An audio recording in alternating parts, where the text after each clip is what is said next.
জাতীয় বিশ্ববিদ্যালয় অধিভুক্ত এই পোস্ট গ্রাজুয়েট ডিপ্লোমা প্রোগ্রামের সকল শিক্ষার্থীদের স্বাগত জানাচ্ছি। আমি আনিসুর রহমান।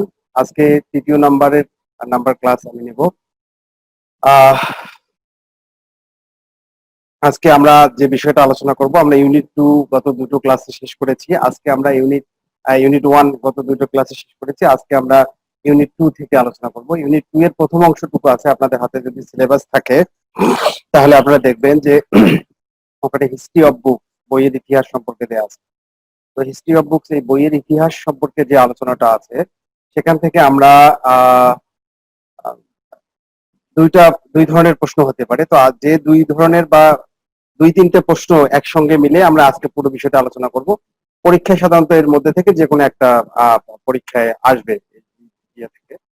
তো আমরা আজকের ক্লাসে যাচ্ছি।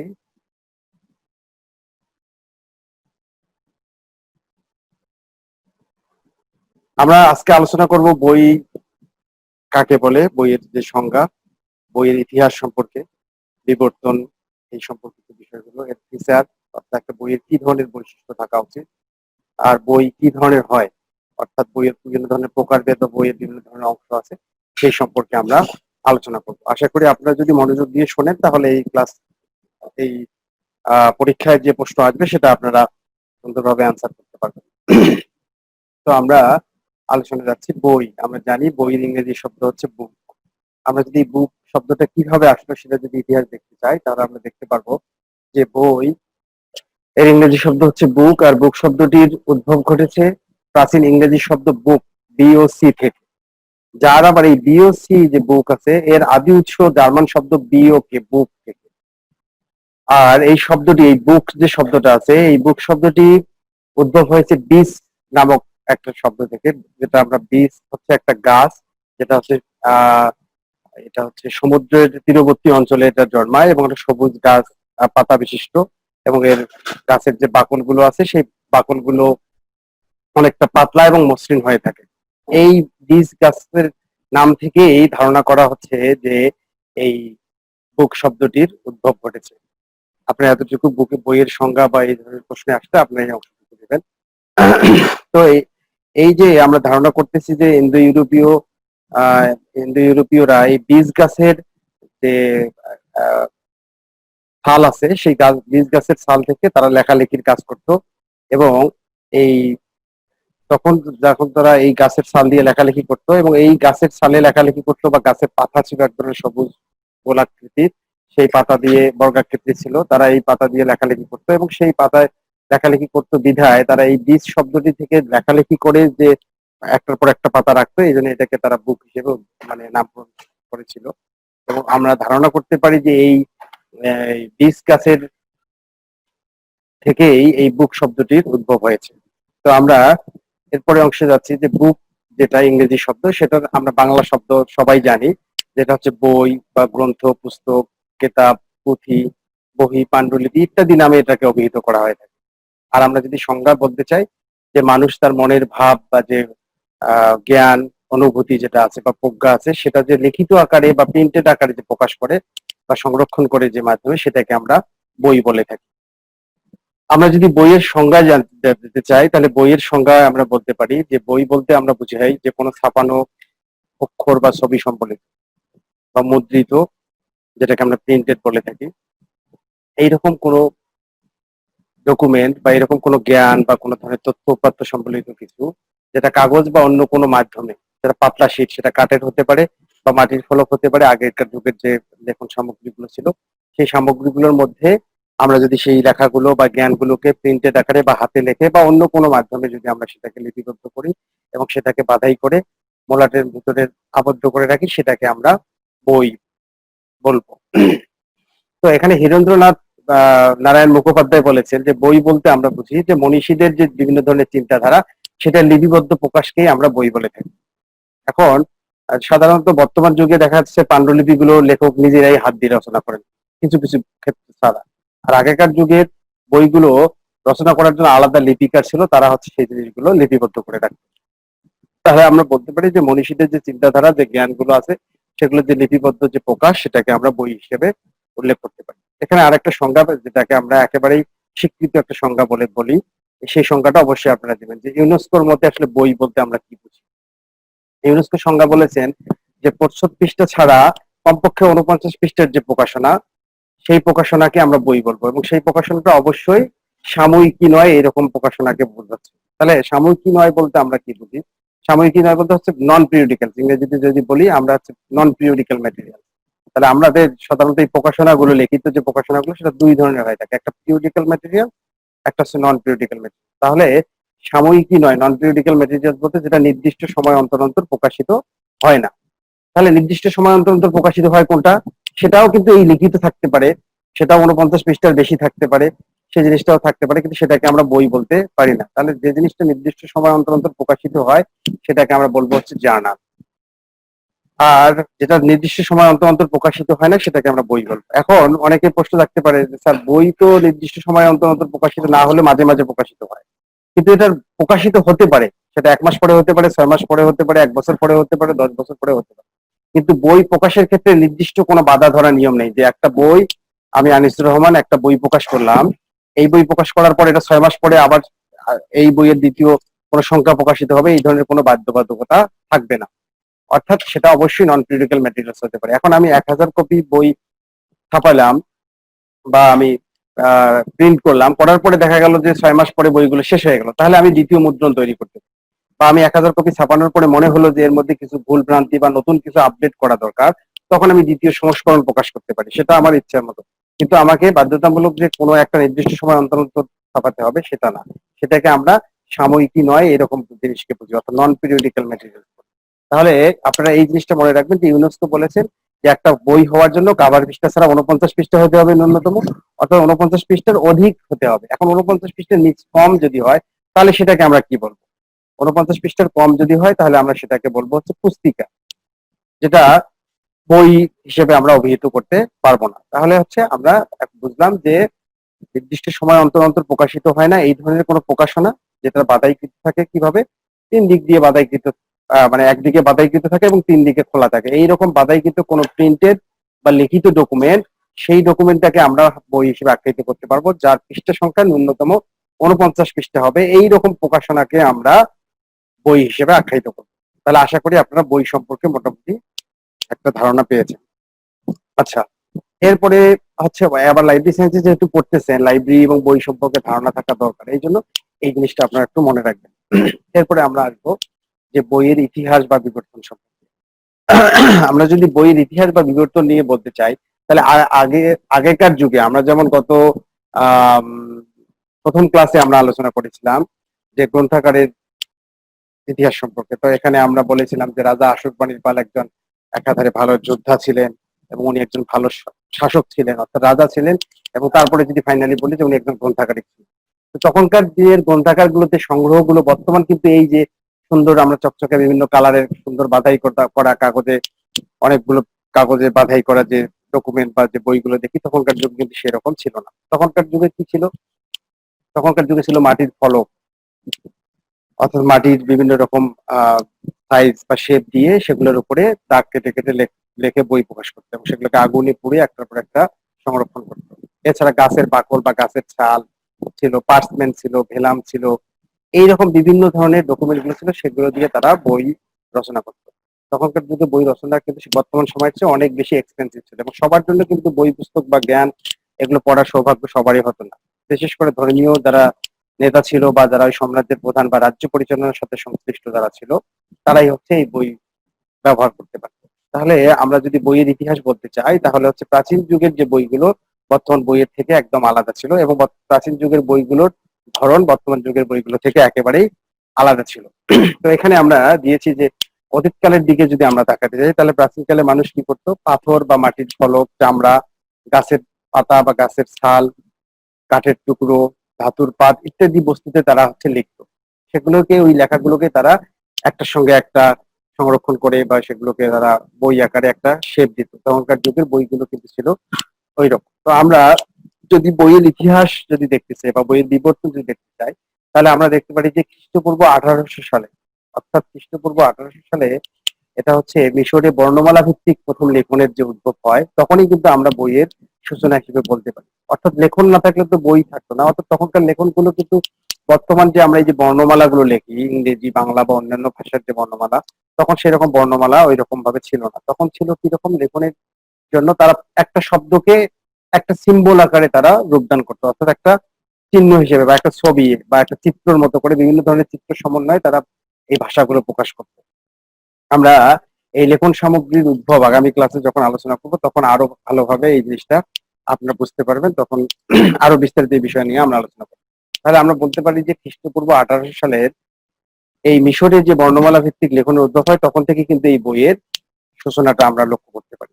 এখন এই জিনিসটা একটু জানা দরকার যে এখানে একটা স্লাইড দিয়ে বা আমি 3টে স্লাইড দিয়ে বইয়ের বিবর্তন বা ইতিহাস শেষ করেছি। যদি পরীক্ষায় প্রশ্ন এরকম আসে যে বইয়ের সংজ্ঞা উল্লেখ পূর্বক বা বইয়ের সংজ্ঞা দাও, বইয়ের ইতিহাস বা বিবর্তন আলোচনা করো, তখন কিন্তু আপনাকে বইয়ের সংজ্ঞা এবং বিবর্তন নিয়েই পুরো একটা 16 মার্কসের অ্যান্সার দিতে হবে। আর যদি আসে যে বইয়ের সংজ্ঞা দাও, বইয়ের বিবর্তন বা ইতিহাস উল্লেখ পূর্বক বইয়ের বিভিন্ন ধরনের প্রকারভেদ আলোচনা করো, বা বইয়ের গঠনগত দিক থেকে বই কত প্রকার সেটা আলোচনা করো, তখন এটা সংক্ষিপ্ত ভাবে হবে। কিন্তু যদি শুধুমাত্র এই অংশটুকু এবং বইয়ের সংজ্ঞা আসে তখন কিন্তু আপনাকে এটা বিস্তারিত আলোচনা করতে হবে। এই জন্য এইগুলো পয়েন্টগুলো একটু মনে রাখবেন, সেগুলোর উপর ভিত্তি করে আপনারা আলোচনা করবেন।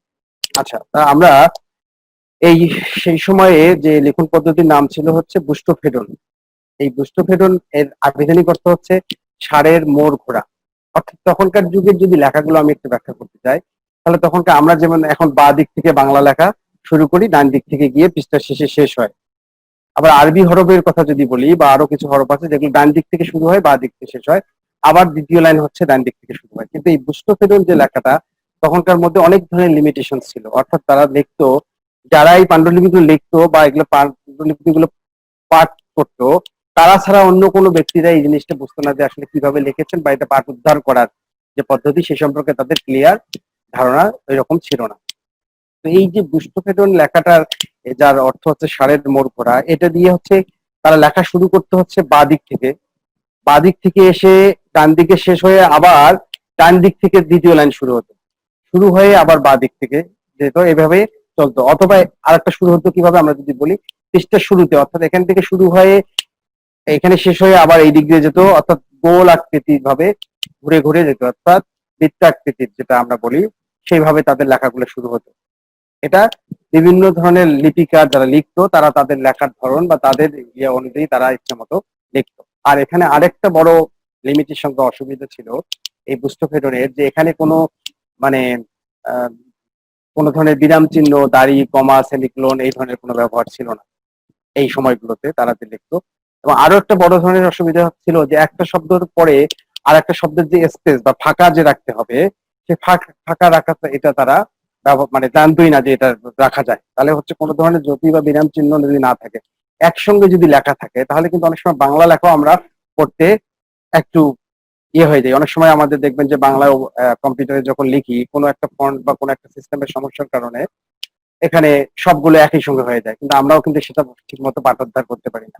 আর তখনকার সময় যেখানে এরকম কোনো বর্ণমালা বা এরকম কোনো শব্দ বা ইয়ে ছিল না, তখনকার যুগে কিন্তু আরো এটা কষ্টসাধ্য ছিল এটার পাঠোদ্ধার করা। তো তারপরেও ওই সময়ে আমরা এই সূচনাটা বলি এই বুস্টোফেডনের। মানে বুস্টোফেডনের এই ষাঁড়ের মোড় ঘোরা যেটাকে আমরা বলি এর অর্থ, তখন তারা হচ্ছে এইভাবে লিখে। যদি ব্যাখ্যা করে লেখার দরকার হয় তাহলে এই জিনিসগুলো আপনারা সাজিয়ে গুজিয়ে লিখবেন, যে আগে বাঁ দিক থেকে শুরু হয় ডান দিকে এবং ডান দিক থেকে আবার বাঁ দিকে, এইভাবে হচ্ছে তারা লেখাগুলো লিখতো। আর তখন কিন্তু এইরকম আমরা যে নর্মাল যে বই আকারে দেখি, যে এই যে বইয়ের চেহারা দেখি বা বইয়ের পাতা দেখি, তখন কিন্তু এরকম ছিল না যে এত সুন্দর করে লেখা বা এরকম প্রযুক্তি ছিল না, তা না, হাতে লেখা ছিল। এবং তখনকার যে বই যে লেখা হতো যে মাধ্যমে, সেটাও কিন্তু ছিল হচ্ছে মাটির ফলক বা বিভিন্ন ধরনের গাছের ছাকল বা গাছের টুকরা বা গাছের পাতা এগুলোর মধ্যে লিখতো, যেখানে অনেক সুন্দর করে লেখাটাও অনেকটা দুঃসাধ্য ছিল। তো এই বুস্টোফেডনের পরেই আমরা যদি বলি, তাহলে হচ্ছে আমরা যে হেরোডোটাস, তার একটা ঐতিহাসিক একটা উনি বেশ ইতিহাসের অনেক কিছু নিয়েই উনি আহ, মতামত দিয়েছেন। তো উনি তার একটা বই লিখেছেন যে প্রথমে এই ফিনিশীয়রা দশম থেকে নবম খ্রিস্টপূর্বাব্দের দিকে, অর্থাৎ খ্রিস্টপূর্ব দশম থেকে নবমের দিকে এই পেপিরাসের ব্যবহারটা শুরু হয়। বেসিক্যালি এই পেপিরাসের ব্যবহারটা শুরু হওয়ার পর থেকেই এই লেখা বা বইয়ের একটা আমরা ভালোভাবে যদি উদ্ভব বলি, তাহলে তখন কিন্তু শুরু হয় পেপিরাসের লেখার কারণে। আর এই ফিনিশীয়রা যে পেপিরাসে লেখা শুরু করে দশম থেকে নবম খ্রিস্টাব্দে, এবং এই সময়টা গ্রিসেও এই ফিনিশীয়দের যে আবিষ্কার পেপিরাসে লেখা, সেটা গ্রিসেও কিন্তু এর লেখা এবং ব্যবহার অনেক বেশি ব্যবহৃত এবং বৃদ্ধি পেতে থাকে। তখন থেকেই কিন্তু আমরা বলতে পারি যে বইয়ের একটা বিবর্তন ভালোভাবেই শুরু হয় এই খ্রিস্টপূর্ব দশম এবং নবম খ্রিস্টপূর্বাব্দে থেকে, যেটা ফিনিশীয়রা প্রথমে উদ্ভাবন করে এবং এরপরে হচ্ছে গ্রিসেও এই পেপিরাসের লেখা এবং ব্যবহার বেশ ভালোভাবেই শুরু হয়। আচ্ছা, এরপরে আমরা যদি বলি, এটা এইরকম করে কোনো বই নেই, পরীক্ষার লেখার জন্য আপনারা যদি এইভাবে দেন তাহলে আপনাদের জন্য সুবিধা হবে। এই কারণে যিনি খাতা মূল্যায়ন করবেন ওনারও বুঝতে সুবিধা হবে, আপনাদের অ্যান্সার করাটাও অনেক সুবিধা হবে। অর্থাৎ বইয়ের বিবর্তন লিখতে গিয়ে আমরা এটাকে 3 ভাগে ভাগ করেছি।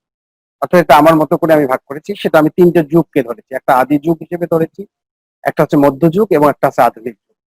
আপনারা যদি বলেন যে বইয়ের বিবর্তন যদি শুধু আসে যে বইয়ের সংজ্ঞা দাও এবং বইয়ের বিবর্তন আলোচনা করো, তখন আপনারা বলবেন যে বইয়ের এই বিবর্তন বা বইয়ের এই যে আমাদের যে আদিম যুগ থেকে বর্তমান এই আধুনিক যুগের যে বইগুলো যেগুলো আমরা পড়তে পারি বা ই বুকস বা ডিজিটাল বুকস বলি, সেই যুগকে আমরা যদি ধরি সেই আধুনিক যুগ থেকে শুরু করে অর্থাৎ খ্রিস্টপূর্ব 1800 শতক থেকে শুরু করে এখন পর্যন্ত, তাহলে আমরা এটাকে আমরা 3 ভাগে ভাগ করতে পারি।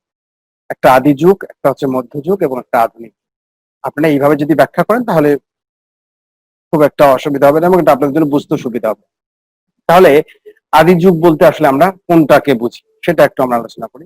যে আমরা যদি বলি যে প্রায় 5000 বছর আগে যখন ওই সুমেরীয়, বেবিলিয়ান বা এশিরীয় সভ্যতা শুরু হয়, তখন কিন্তু ওই সময় আমরা কিন্তু দেখি যে 5000 বছর আগে ওই সভ্যতার সময় বিভিন্ন ধরনের সংগ্রহশালা ছিল, বিভিন্ন ধরনের গ্রন্থাগার ছিল।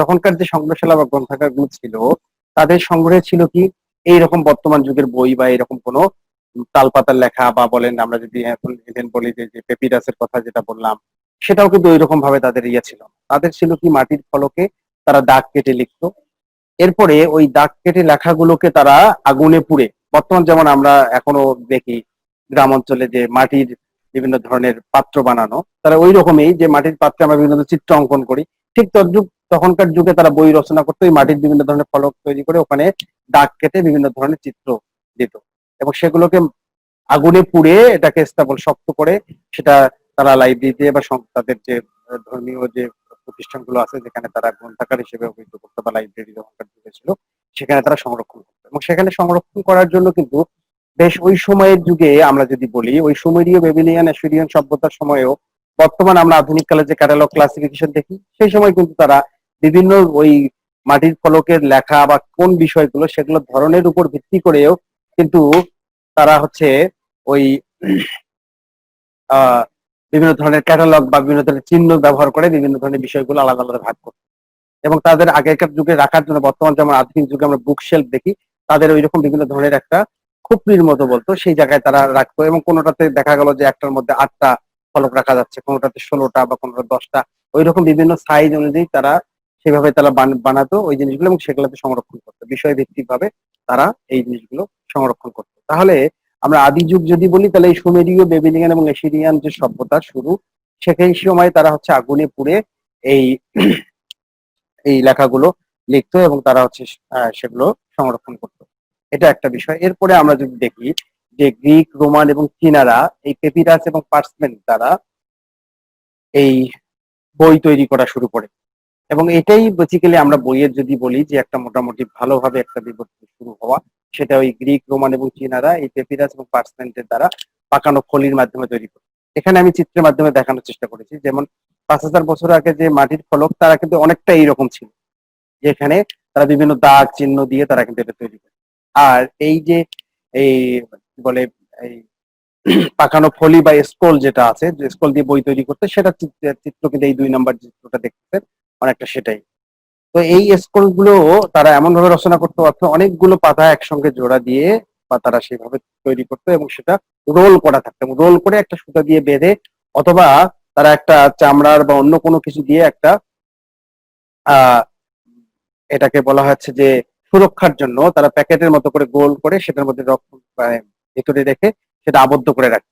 এটাতে সুবিধা হতো কি যে অনেক বিভিন্ন ধরনের পোকামাকড় থেকে শুরু করে বা বিভিন্ন ধরনের যে টেম্পারেচার গত যে বিভিন্ন বিষয়গুলো সেগুলো থেকে তাদের এই জিনিসগুলো রক্ষা করতো। আর এগুলো পড়ার নিয়মটা ছিল, আর এটা এই স্কুল যেটা আছে তারা যে এই পাকানো ফালি আকারে যেটা তৈরি করতো বা স্কুল আকারে যে বইগুলো রচনা করতো, তখনকার কিন্তু যুগে ও বই মানেই তারা বুঝতো যে এরকম ভাবে তৈরি করতে হয়, এবং তারা হচ্ছে এই ফোল্ড করে সেগুলো বেঁধে রাখতো।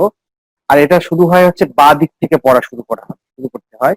আর এটা লেখা থাকতো হচ্ছে কলাম ভিত্তিক, অনেকগুলো কলাম নিয়ে, ধরেন 20 থেকে 25টা 30টা কলাম নিয়ে একটা রোল তৈরি হতো।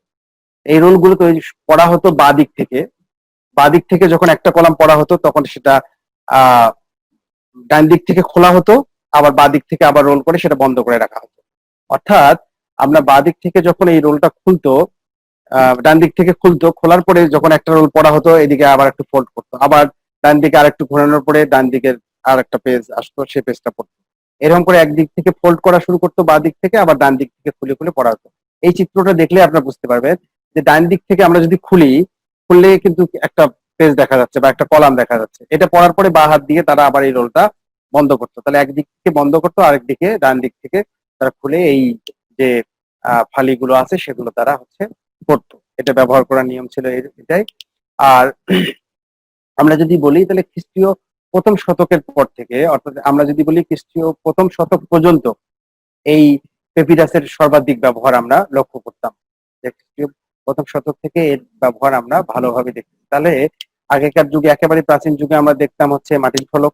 তাহলে এরপরে যদি আমরা যেটা আলাদা করতে চাই তাহলে হচ্ছে সেটা যে পাকানো ফালি বা স্ক্রোল, যেটার ব্যবহার সর্বাধিক ভাবে করে। তখনকার বই মানে হচ্ছে এইরকম পাকানো ফালি বা স্ক্রোলকেই মূলত বোঝানো হতো। আর এটার ব্যবহার আমরা প্রথম শতক পর্যন্ত আমরা লক্ষ্য করি। এরপরে যেটা আছে যে কোডেক্স আবিষ্কারের মধ্য দিয়ে পাঠ সামগ্রীর প্রয়োজনীয়তা অনেকাংশে, মানে এটা একটা বড় একটা রেভলিউশন যদি বলি, সেটা হচ্ছে কোডেক্স আবিষ্কারের মাধ্যমে হয়। কোডেক্সটা হচ্ছে কি জিনিস? যে কোডেক্স হচ্ছে এক ধরনের কাঠের তৈরি, বর্তমান যেমন আমরা আধুনিক যুগের বইয়ের পৃষ্ঠাগুলো দেখি কাগজের, এটাও কিন্তু কাঠের কোনো একটা গাছের বাকল বা ইয়ে থেকে তৈরি করা হতো।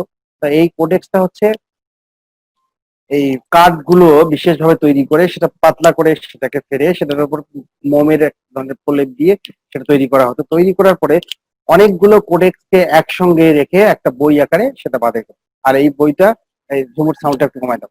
আর এই বইটা তারা যেটা করতো সেটা হচ্ছে আহ অনেকগুলো বই, ধরেন একটা কোডেক্স মানে যে একটা বই তা কিন্তু না। আমরা যেমন সাধারণত এখনকার যুগে কি করি, একটা বই আমরা যদি বলি তাহলে একটা একটা এই যে বইটা আছে সেটা কিন্তু একটা বই বোঝায়, সাধারণত বোঝায়। এখনকার যুগে এই প্রযুক্তির যুগে অনেক তথ্যপাত্র প্রকাশিত হচ্ছে। সেই তথ্যপাত্র গুলোর কারণে দেখা গেল যে একটা বইয়ের মধ্যে আমরা, মানে একটা বইকে একটা বইয়ের মধ্যে সীমাবদ্ধ রাখতে পারছি। যেমন আমরা ডিডিসি শ্রেণীকরণ স্কিম, যার মাধ্যমে শ্রেণীকরণ করি, মেলভিল ডিউয়ের শ্রেণীকরণ স্কিম, সেটা কিন্তু 4 খণ্ডে প্রকাশ করা হচ্ছে। একটা বইকে 4 খণ্ডে, মানে কি অনেকগুলো পৃষ্ঠা থাকার কারণে। কিন্তু তখনকার যুগে আসলে এত বেশি তথ্য উপাত্ত ছিল না, এই জন্য অনেকগুলো বইকে একটা কোডেক্সের মধ্যে সাধারণত অন্তর্ভুক্ত করা হতো। তাহলে এই যে কোডেক্স যে আবিষ্কার হয়েছিল, তখন ধরেন একসঙ্গে 4-5টা বইকে একটা কোডেক্সের মধ্যে বাধাই করে রাখা হতো। কারণ কি, তখনকার যুগে বাধাই করা বা এই যে বিষয়গুলো সেগুলো অনেক এক্সপেন্সিভ বা খরচ ছিল। এই জন্য 4-5টা বইকে তারা একসঙ্গে বাধাই করে রাখতো সাধারণত, এবং একটা বই একসঙ্গে রাখা হয়। কিন্তু আমরা যদি জেনারেলি দেখি তাহলে হচ্ছে 4-5টা বইকে আমরা ওই সময় দেখতাম যে একসঙ্গে বাধাই করে সেটা ব্যবহার করা হতো। আর এটা হচ্ছে কাঠের তৈরি। আর এই কোডেক্স তৈরি করার কারণে আমরা আগে যে এই পেপিরাসের যে ব্যবহারটা বা পার্চমেন্টের ব্যবহার, সেটা অনেকটা ব্যবহার বেশি দিন করা যেত না। ধরেন এই যে বাঁ দিক থেকে রোল করে ঘোরানো, আবার এইদিকে ব্যবহার করা, এগুলো করতে গিয়ে দেখা যেত যে অনেক সময় নষ্ট হয়ে যেত বা এটা দীর্ঘস্থায়ী ছিল না। অর্থাৎ একটা তখনকার যুগে একটা জিনিস লিপিবদ্ধ করা আর সেখান থেকে আরেকটা কপি তৈরি করা অনেক কষ্টসাধ্য এবং অনেক সময় সাপেক্ষ এবং ব্যয়বহুল ছিল। কারণ তখনকার যে লিপিকারা সবাই কিন্তু লিখতে পারতো না, পড়াশোনা সবার মধ্যে সেটা ছিল না। একেবারেই হাতে গোনা কিছু ব্যক্তি আছে যারা এই বিষয়ে পাণ্ডিত্য ছিল, যাদের লেখার অভিজ্ঞতা ছিল, এবং ওই সময় যারা বললাম যে ধর্মীয় যারা যাজক বা ধর্মের সাথে যারা সম্পৃক্ত এবং রাজ্য পরিচালনার সাথে, অর্থাৎ রাজা বা জমিদাররা যারা সম্পৃক্ত, তারাই শুধু ব্যবহার করত। এই জন্য পেপিরাসের এই ব্যবহারটা অনেক ব্যয়বহুল ছিল এবং তাড়াতাড়ি নষ্ট হয়ে যেত। এবং এই জন্য এই কোডেক্সের ব্যবহারটা যখন শুরু হয় তখন পেপিরাসের ব্যবহারটা অনেকাংশে কমে যায়। কারণ ওই যে গাছের ছাকল, যে গাছের ছাল দিয়ে তৈরি করা হতো, সেটার আনা যে দেশে উৎপাদন হতো সেখান থেকে আনা নেয়া করা, তাদের সাথে কমিউনিকেশন গ্যাপ হওয়া এবং এটা ব্যয়বহুল হওয়ার কারণে এই পেপিরাসের ব্যবহার একেবারেই আমরা পরবর্তীতে কম লক্ষ্য করি। তারপরে শুরু হয় এই কোডেক্সের ব্যবহার, এবং এই কোডেক্সের ব্যবহারের ফলেই বইয়ের মধ্যে যে একটা দীর্ঘস্থায়ী হওয়া, অর্থাৎ বইটার লংজিভিটি বৃদ্ধি পাওয়া, সেটা আমরা লক্ষ্য করি এই কোডেক্সের ব্যবহারের মধ্য দিয়ে। আচ্ছা, এরপর এই এই এই যে জিনিসটা আমরা বললাম, সেটা আমরা এই তিনটাকে আমরা আধুনিক যুগ হিসেবে উল্লেখ করতে পারি। এছাড়াও কিন্তু আরো অনেক বিষয় আছে। বেসিক্যালি আমি গুরুত্বপূর্ণ পয়েন্টগুলো দিয়েছি, যেগুলোর মধ্যে আপনাদের অ্যান্সার কমপ্লিট করা সম্ভব। এই জিনিসগুলো একটু ব্যাখ্যা আমি যেগুলো বললাম সেগুলো আপনারা একটু সাজিয়ে গুছিয়ে লিখলেই মোটামুটি আমরা আদি যুগটাকে কভার করতে পারি। এরপরে যদি আমরা বলি মধ্যযুগ, এই মধ্যযুগে বেসিক্যালি এই পেপিরাসের ব্যবহার, আমি যেটা এর আগেই বলেছিলাম যে এটা ব্যয়বহুল এবং এই রোলের আনা নেয়া করা বা সেগুলো ব্যবহার করার অনেক বেশি সীমাবদ্ধতার কারণে পার্চমেন্টের ব্যবহার শুরু হয়। আর এই পার্চমেন্টের ব্যবহার শুরু হওয়ার পর থেকেই আমরা এই মধ্যযুগের আমরা আলাদাভাবে এটাকে আখ্যায়িত করতে পারি, অর্থাৎ প্রাচীন যুগ থেকে এটাকে আলাদা করতে পারি। অর্থাৎ ওই সময়ের ওই কোডেক্স এবং পেপিরাসের চেয়ে এই পার্চমেন্ট অনেক বেশি দীর্ঘস্থায়ী এবং অনেক বেশি আধুনিক ছিল। তো এই রোমান সাম্রাজ্যের যে পতনের পর থেকে এই লিখন পঠন এবং শিক্ষা যে গবেষণার কাজটা, সেটা কিন্তু ওই সময় আমরা এই যে ধর্মীয় ভিত্তিক পরিচালিত হতে থাকে, এবং তখন কিন্তু রাজ্য পরিচালনা হতো এই ধর্মীয় ভিত্তিক। অর্থাৎ একটা আহ অঞ্চলের যে ধর্মীয় প্রধান বা যিনি আছেন উনি হচ্ছে রাজা হিসেবে রাজ্য পরিচালনা করতো। তখনকার যুগে এই শিক্ষা গবেষণার কাজটাও ধর্মীয় ভিত্তিক পরিচালনা হতো এই মধ্যযুগের এই সময়টাতে। তখন এই সময়ে পার্সমেন্টের ব্যবহার আমরা বহুলভাবে ব্যবহার লক্ষ্য করতে পারি। তখনকার যুগে যে ধর্মীয় ভিত্তিক হতো বেসিক্যালি যে খ্রিস্টান ধর্মগুরুরা আছে বা এই খ্রিস্টান ধর্মের সাথে যারা সংশ্লিষ্ট তার মধ্যে যারা ধর্মগুরু এই 400 খ্রিস্টাব্দের দিকে এই অনুলিপি তৈরি করার জন্য পৃষ্ঠপোষকতা প্রদান করেন। অর্থাৎ এটা এত বেশি এক্সপেন্সিভ ছিল এই পার্সমেন্টের ব্যবহার, বা একটা ধরেন পাণ্ডুলিপি যেটা ধ্বংস হয়ে যাচ্ছে বা নষ্ট হয়ে যাচ্ছে সেটাকে আরেকটা কপি করা বা কোনো একটা নতুন একটা জিনিস তৈরি করা, এই বই তৈরি করা, সেগুলো অনেক বেশি এক্সপেন্সিভ ছিল, অনেক খরচ ছিল। এই জন্য এই ব্যয়গুলো বহন করার জন্য এই খ্রিস্টান যে ধর্মগুরুরা আছে তারা 400 খ্রিস্টাব্দের দিকে এই অনুলিপি তৈরি করার জন্য বিভিন্ন ধরনের পৃষ্ঠপোষকতা প্রদান করা শুরু করে। সেই সময়ে আমরা যদি বলি যে ইউরোপে এই বইয়ের ব্যবহার হিসেবে সাধু সন্তানেরা, অর্থাৎ খ্রিস্টান ধর্মযাজক বা ইউরোপে যারা হচ্ছে ধর্মীয় যারা যাজক ছিল বা যারা রাজ্য পরিচালনা করার ক্ষেত্রে থাকতো, সেই সময় দেখা যেত এই যে পার্চমেন্ট বা এই যে বইগুলো ছিল তারা যেগুলো লিপিবদ্ধ করতো, যে 20, 30, 40 কপি করে বিভিন্ন সময় এক বছরে তারা রচনা করত, সেগুলো পড়ার জন্য সুযোগ পেত হচ্ছে সামনের কাতারে থাকতো হচ্ছে সাধু সন্তানের সন্তানরা, তারা। এরপরে হচ্ছে অন্যান্য যারা আগ্রহী প্রজা বা অন্যান্য কেউ আছে তারপর তারা সেটা সুযোগ পাবে। তাহলে ওই সময়ে একেবারেই সাধু সন্তানেরা বা যারা হচ্ছে একেবারেই ওই রকম আমরা যেটাকে বলি এলিট সোসাইটির লোকজন যারা হচ্ছে রাজ্য পরিচালনা করা বা এর সাথে সম্পৃক্ত ছিল, তারাই শুধুমাত্র এই মধ্যযুগে হওয়ার পরেও তারা হচ্ছে শুধুমাত্র ওই ধরনের শ্রেণীর লোকজন, উচ্চ শ্রেণীর লোকজনরা হচ্ছে এই জ্ঞানগুলো অর্জন করার বা বইগুলো পড়ার সৌভাগ্য তাদের হতো। আর এই পার্চমেন্ট বা ভেলামের যে পৃষ্ঠাগুলো আছে সেগুলোকে একত্রিত করে যখন বই আকারে বাছাই করতো, তা পার্চমেন্ট বা ভেলামের যে লেখনগুলো ছিল সেগুলো অনেকগুলো পৃষ্ঠাকে একসঙ্গে বই আকারে বাছাই করতে কিভাবে, চামড়া দিয়ে মোড়ানো এক ধরনের কাঠ, অর্থাৎ কাঠের উপরে একটা চামড়ার প্রলেপ থাকতো, সেগুলোকে দিয়ে তারা হচ্ছে বাছাই করতো। এই যে চিত্রটা দেখতেছেন সেগুলো হচ্ছে পার্চমেন্ট বা ভেলামের বই। তো এই পার্চমেন্ট বা ভেলামের কিছু বই ঢাকা বিশ্ববিদ্যালয় লাইব্রেরিতে সংরক্ষণ করা আছে। অর্থাৎ সেটা হচ্ছে আহ সেটা একেবারে ওই রকম মধ্যযুগের না হলেও কালো কি বলে এটা, গরুর যে বাচ্চা আছে, আমাদের এলাকায় রংপুর অঞ্চলে সেটাকে বাছুর বলে, এই গাভীর যে বাচ্চা আছে সেই বাচ্চার কালো গাভীর চামড়া দিয়ে, মানে বাচ্চার চামড়া দিয়ে এই ধরনের এক বাধাই করা হতো। এই কেন তৈরি করা হতো, আমরা যেটা শুনতাম যে এইগুলো বাধাই করলে এটা দীর্ঘস্থায়ী হতো, এগুলো পোকামাকড় বা অন্যান্য ঠিক মতো উপদ্রব ইয়ে হতো না, এবং এটা দীর্ঘস্থায়ী থাকতো এবং বারবার ব্যবহারের ফলে পরেও ওই বাধাইটা নষ্ট হতো না। তাই এই তখনকার যুগের যে পাসপেন্ট বা ভেলাম গুলো ছিল সেগুলো হচ্ছে চামড়া দিয়ে মোড়ানো, অর্থাৎ ভিতরে কাঠ থাকতো তার উপরে চামড়া, সেগুলো দিয়ে ওই পার্চমেন্ট বা ভেলামের পৃষ্ঠাগুলো একত্রিত করে সেগুলোকে বাধাই করা থাকতো। সেই মধ্যযুগের যে বইগুলো ছিল সেগুলো এইভাবে বাধাই করা থাকতো।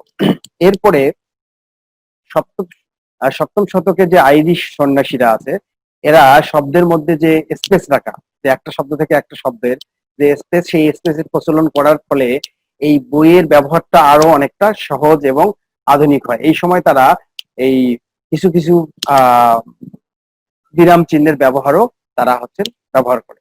তাহলে আমরা কিন্তু একদম আদি যুগে কিন্তু এটা পাইনি, এবং সপ্তম শতকের আগ পর্যন্ত আমরা কিন্তু যে একটা শব্দ থেকে একটা শব্দের মধ্যে যে একটা স্পেস দেওয়া উচিত বা একটা ফাঁকা রাখা উচিত সেটা কিন্তু তারা আগে রাখেনি, এবং এটা সপ্তম শতকের পর থেকেই আমরা এই আইরিশ সন্ন্যাসীরা এই বইয়ের মধ্যে হচ্ছে স্পেস বা ফাঁকা দেয় এবং কিছু কিছু বিরাম চিহ্নের ব্যবহার তারা শুরু করে, যার ফলে বই বা এই যে পাণ্ডুলিপি আছে সেটা পাঠ উদ্ধার করা বা পাঠ করা অনেকটা সহজ হয়ে যায়। এরপরে আমরা যদি বলি যে চতুর্দশ শতাব্দীর গোড়ার দিকে চীনে এই উডব্লক প্রিন্টিং নামে একটা প্রিন্টারের আগমন ঘটে। এই উডব্লক ব্লক প্রিন্টিং এর আগমনের পর থেকেই মানে হাতে লেখা তো অনেক কষ্টসাধ্য এবং অনেক এক্সপেন্সিভ ছিল। এই উডব্লক প্রিন্টিং যেটা হয় সেটাও কিন্তু যে খুব লো এক্সপেন্সিভ তা না, এটাও বেশ এক্সপেন্সিভ ছিল, কিন্তু হাতে লেখার চেয়েও একটু হলেও আধুনিক ছিল।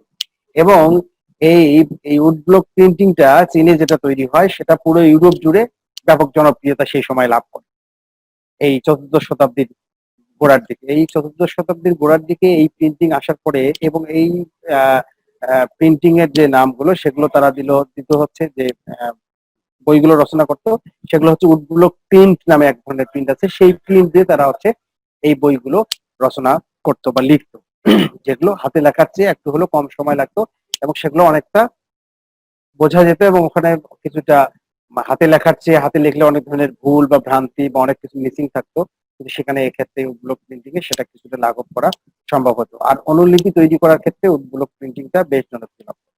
আর আরেকটা জিনিস বলে রাখি, মধ্যযুগে যে বই পুস্তকগুলো রচনা করা হতো তখন কিন্তু ধরেন একটা বই রচনা করতো, সেটার সর্বোচ্চ কপি 5 থেকে 7টা কপি থাকতো, কারণ একটা বই থেকে আরেকটা বই মানে এটাকে বলা হচ্ছে কি রিপ্রোডাকশন করা, রিপ্রোডিউস করা, নতুন করে বই লেখা, অনুলিপি লেখা, সেটাও কিন্তু অনেক খরচ ছিল, কারণ অনুলিপি লেখার জন্য অনুলিপি লেখক লাগতো।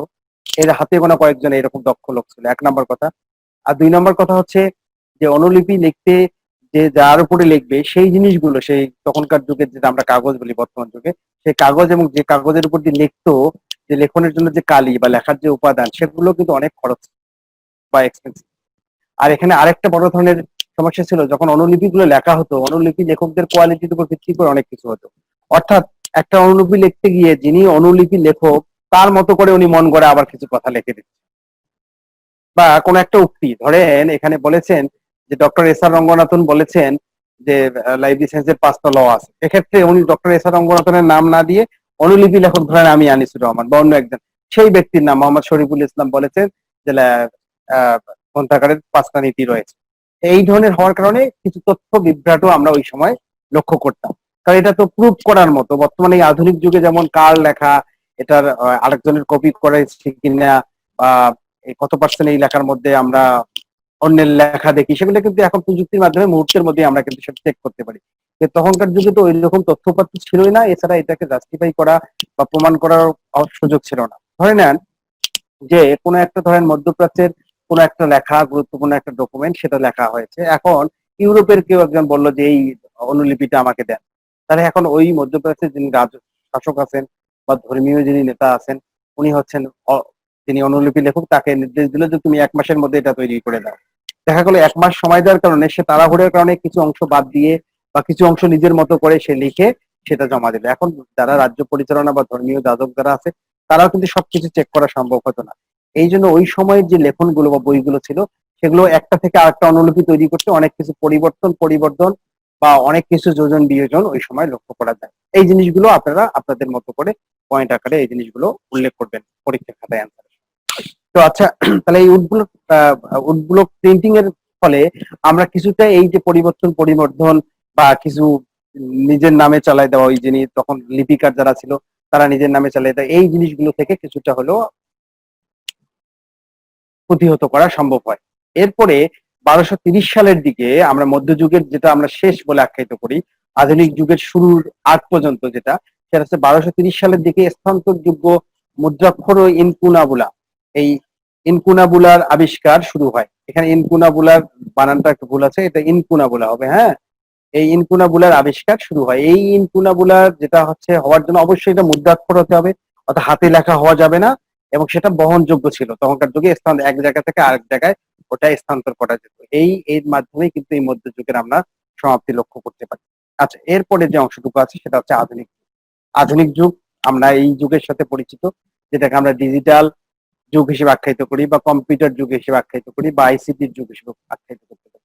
এই আধুনিক যুগে প্রিন্টিং যেটা বলা হয় মুদ্রণ যন্ত্র, এই মুদ্রণ যন্ত্রের আবিষ্কারের ফলে এই বইয়ের ব্যাপক একটা রিভলিউশন বা বিপ্লব বা একটা সূচনা হিসেবে আমরা আখ্যায়িত করতে পারি।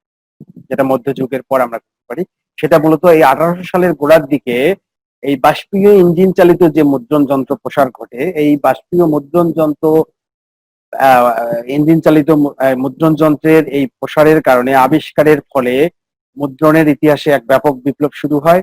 এই মুদ্রণের বিপ্লব শুরু হওয়ার কারণেই আধুনিক যুগের বই পুস্তকগুলো অনেক আধুনিক আকারে আমরা হাতে পাই, এবং এটা আমরা বহুল ভাবে এটা দেখতে পারতেছি যে একটা বইয়ের তখনকার যুগে 10-20 হাজার কপি তারা মুহূর্তের মধ্যেই মুদ্রণ করতে পারে।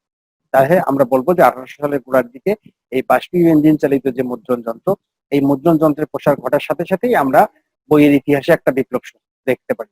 তো 1900 শতকের শেষের দিকে এই যে মনোটাইপ এবং লাইনোটাইপ, এই মনোটাইপ এবং লাইনোটাইপ মেশিন আবিষ্কার হয়। এই মনোটাইপ এবং লাইনোটাইপ মেশিন দিয়ে কিন্তু মুহূর্তের মধ্যে দ্রুত হচ্ছে এই কম্পোজ করা, বর্তমানে আমরা যেটা কম্পোজ করি তখনকার যুগে সেটা মুদ্রণ করা, সেটা অনেক সহজ দ্রুত করা যেত। এবং এটার ফলে বই পুস্তক মুদ্রণ করা এবং সেটাকে ছাপানো, মেশিনে ছাপানো, সেই কাজটা অনেক মুহূর্তের মধ্যেই হতো, বই পুস্তক ছাপানোর কাজটা। এটা হয় মনোটাইপ এবং লাইনোটাইপ এই মেশিন আবিষ্কার করার কারণেই সেটা সম্ভব হয়েছিল, সেটা 1900 শতকের শেষের দিকে এটা হয়েছিল। এরপরে আমরা যদি বলি যে দ্বাদশ শতকের মধ্যভাগে এসে সারা বিশ্বে বই প্রকাশের একটা নতুন জোয়ার শুরু হয়। দ্বাদশ শতকের মধ্যভাগে এসে সারা বিশ্বে নতুন জোয়ার শুরু হয় এই কারণে, তখনকার যুগে আমরা কেন 19 শতকের পরে দ্বাদশ শতক বললাম, এই কারণে যে ওই সময়ে আমরা যদি বলি যে ইউরোপে আহ এই এই বাষ্পচালিত ইঞ্জিন তৈরি বা মুদ্রণ যন্ত্রের কারণে তারা হচ্ছে যেটা করতো যে আহ ওই মানে একই দিনে 20 থেকে 30 হাজার বই তারা হচ্ছে এই প্রেসে ছাপাইতে পারতো এই আধুনিক যুগের ওই সময় ইউরোপে। আর দ্বাদশ শতকের শেষ ভাগে এসে আমরা যদি বলি যে কম্পিউটার প্রযুক্তির বিস্তার এবং বিস্তারের কারণে মুদ্রণের ভূপনে একটা বিশাল পরিবর্তন আমরা লক্ষ্য করি। তো বেসিক্যালি আমরা এই সময় যদি দেখবো যে ইউরোপ জুড়ে একটা বিশাল যে রেভলিউশন শুরু হয়, এবং ওই সময় মানে আমরা যদি বলি যে ইউরোপ থেকে শুরু করে ওই অঞ্চলগুলোতে তখন কিন্তু বই পাঠকের বেশ একটা ইয়ে ছিল, অর্থাৎ একটা করে বই অনেক হাজার হাজার কপি তারা ছাপাতো। এবং কপিরাইট ল, যেটা এই কপিরাইট ল এর বিষয়গুলো ওই সময়গুলোতে বেশ জোরালো ভাবে শুরু হয়, যে আমি চাইলেও অন্যের একটা প্রকাশিত বই বা অন্যের লেখা একটা বই আমি আবার নতুন করে রিপ্রিন্ট করতে পারবো না। এই জন্য ইউরোপে ওই সময় একটা করে প্রেসে একই বইয়ের দেখা গেল যে কয়েক হাজার বই তারা হচ্ছে ছাপাতো। আর এই যে মনোটাইপ এবং লাইনোটাইপ যেটা আছে, এই মনোটাইপ এবং লাইনোটাইপের কারণে 1 ঘন্টায় 1000-এরও বেশি শীট, অর্থাৎ 1 ঘন্টার মধ্যে 1000-এরও বেশি শীট ছাপানোর কাজ করা যেত এই 19 শতকের শেষের দিকে। তাহলে 1 ঘন্টায় একটা মেশিন দিয়ে 1000-এর বেশি শীট ছাপানো তখনকার যুগে আসলে অনেক বড় বেশি ইয়া ছিল। আর এরপর হচ্ছে কম্পিউটার প্রযুক্তির কারণে তো এখন মুহূর্তের মধ্যে আমরা জাস্ট কম্পোজ করে রেডি করে প্রেসিং রেডি করলেই জাস্ট প্রিন্ট অপশন দিলেই অটোমেটিকলি প্রিন্ট হচ্ছে, এবং এমন আধুনিক কিছু আছে অটোমেটিকলি বই আকারে বাধাই হয়ে বের হয়ে আসতেছে স্বয়ংক্রিয়ভাবে বর্তমানে এই কম্পিউটার প্রচলনের কারণে। তাহলে আমরা সর্বশেষ বলতে পারি যে এই কাগজি যে বইয়ের মুদ্রণ, সেটা মুদ্রণ তো বহুলভাবে এখন ব্যবহৃত হচ্ছে, সেটা হচ্ছে কম্পিউটার প্রযুক্তি, টেলিকমিউনিকেশন প্রযুক্তি বা আধুনিক এই প্রেস প্রিন্টিং এর কারণে সেটা বৃদ্ধির পাশাপাশি আমরা এখন আরো একটা জিনিস দেখতেছি যে এই কাগজি বইয়ের পরিবর্তে আমরা ই বুকস বা ইলেকট্রনিক বুকস বা ডিজিটাল বুকস এর আমরা বহুলভাবে ব্যবহার এই আধুনিক সমাজে দেখতে পাচ্ছি।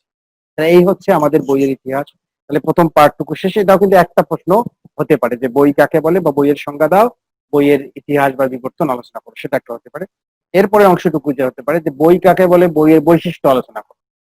তাহলে বইয়ের বৈশিষ্ট্য বলতে আমরা কিন্তু আগেকার যুগের বইয়ের আমরা বৈশিষ্ট্য আলোচনা করবো না। বইয়ের বৈশিষ্ট্য বলতে আধুনিক যুগের যে একটা মডার্ন বইয়ের বা একটা আধুনিক বইয়ের বৈশিষ্ট্য কি হতে পারে সে সম্পর্কে আলোচনা করবো। তাহলে একটা আধুনিক বইয়ের বৈশিষ্ট্য কি হতে পারে? প্রথম হচ্ছে যে একটা বই মুদ্রিত হতে হবে, যেটা প্রিন্টেড আকারে হতে হবে। আধুনিক যুগের বই তো হাতে লেখা আর ওই ম্যানুস্ক্রিপ্ট হলে সেটাকে আমরা বই ওইভাবে বলবো না।